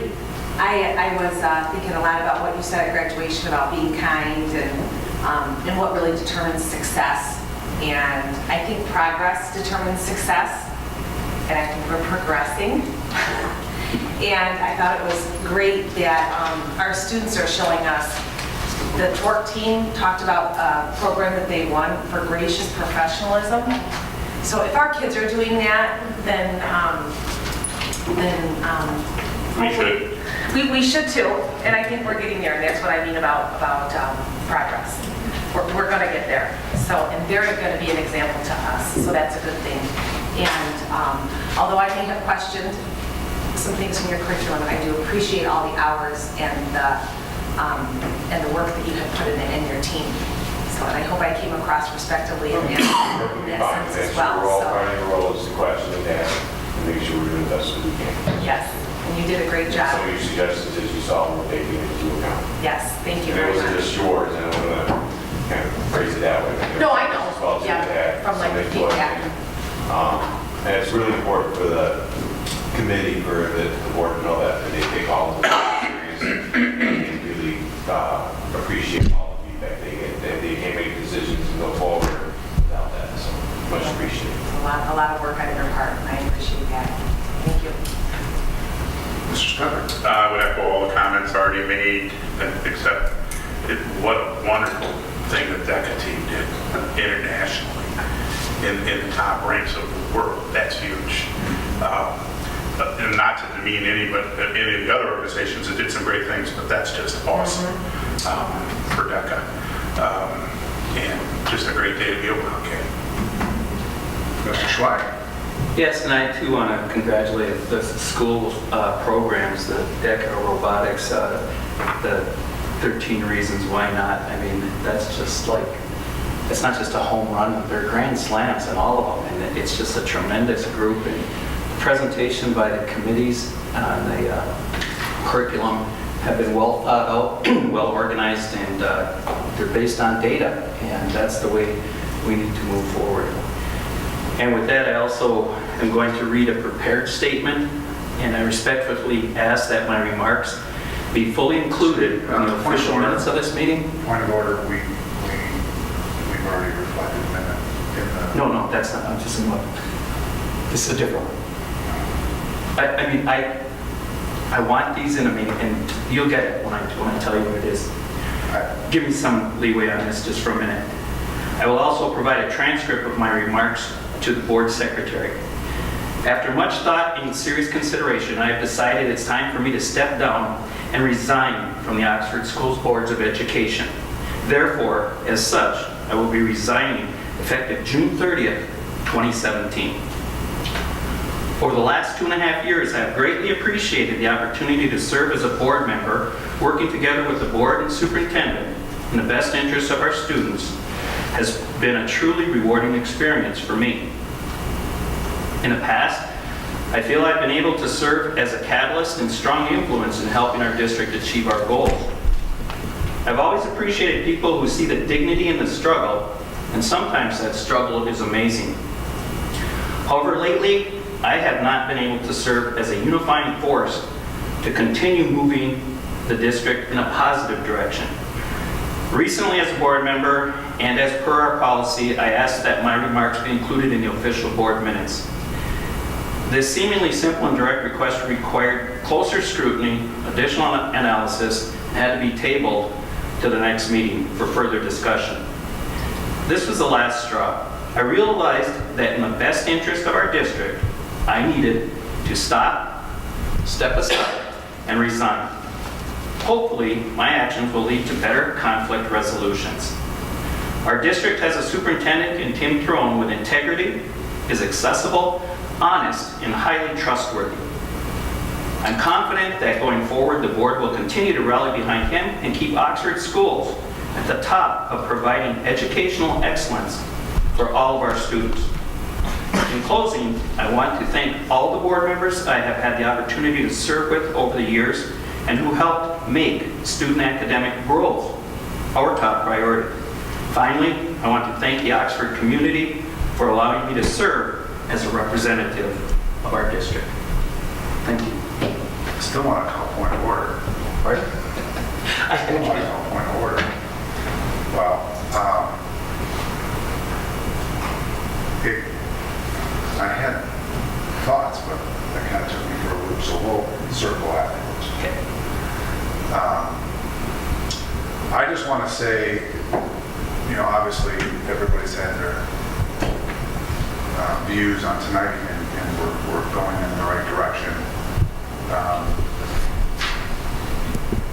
last week, the last couple weeks, we've had over graduation, we had Bridges graduation, we had high school graduation, probably had a couple of fifth grade graduations, kindergarten graduations. We've had a lot of them.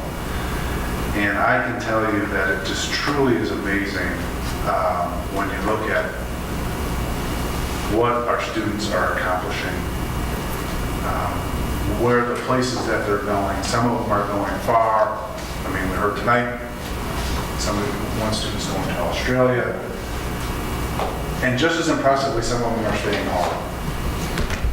And whether you go 5 minutes down the road or 5,000 miles away,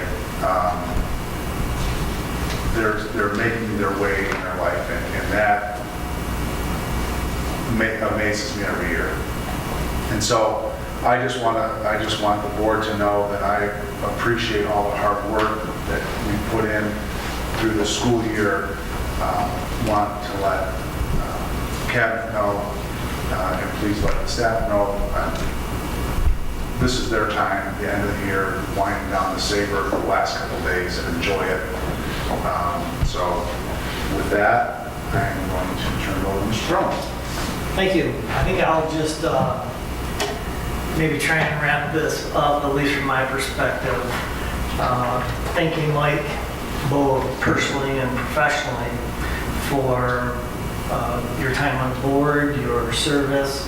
As the board members know, it's not all fun and glamorous and exciting, and sometimes it's real grinding work. And so I thank you.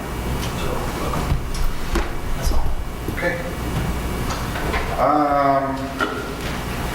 Very good. We have a motion for closed session. Mr. Schweig. Move to meet in closed session pursuant to the Open Meetings Act, Section 8C, for strategy negotiation sessions connected with the negotiation of a collective bargaining agreement if either negotiating party requests a closed hearing. Support. Support, Mrs. Guthrie. Any discussion? All in favor? Aye. Opposed? Motion carries. Thank you.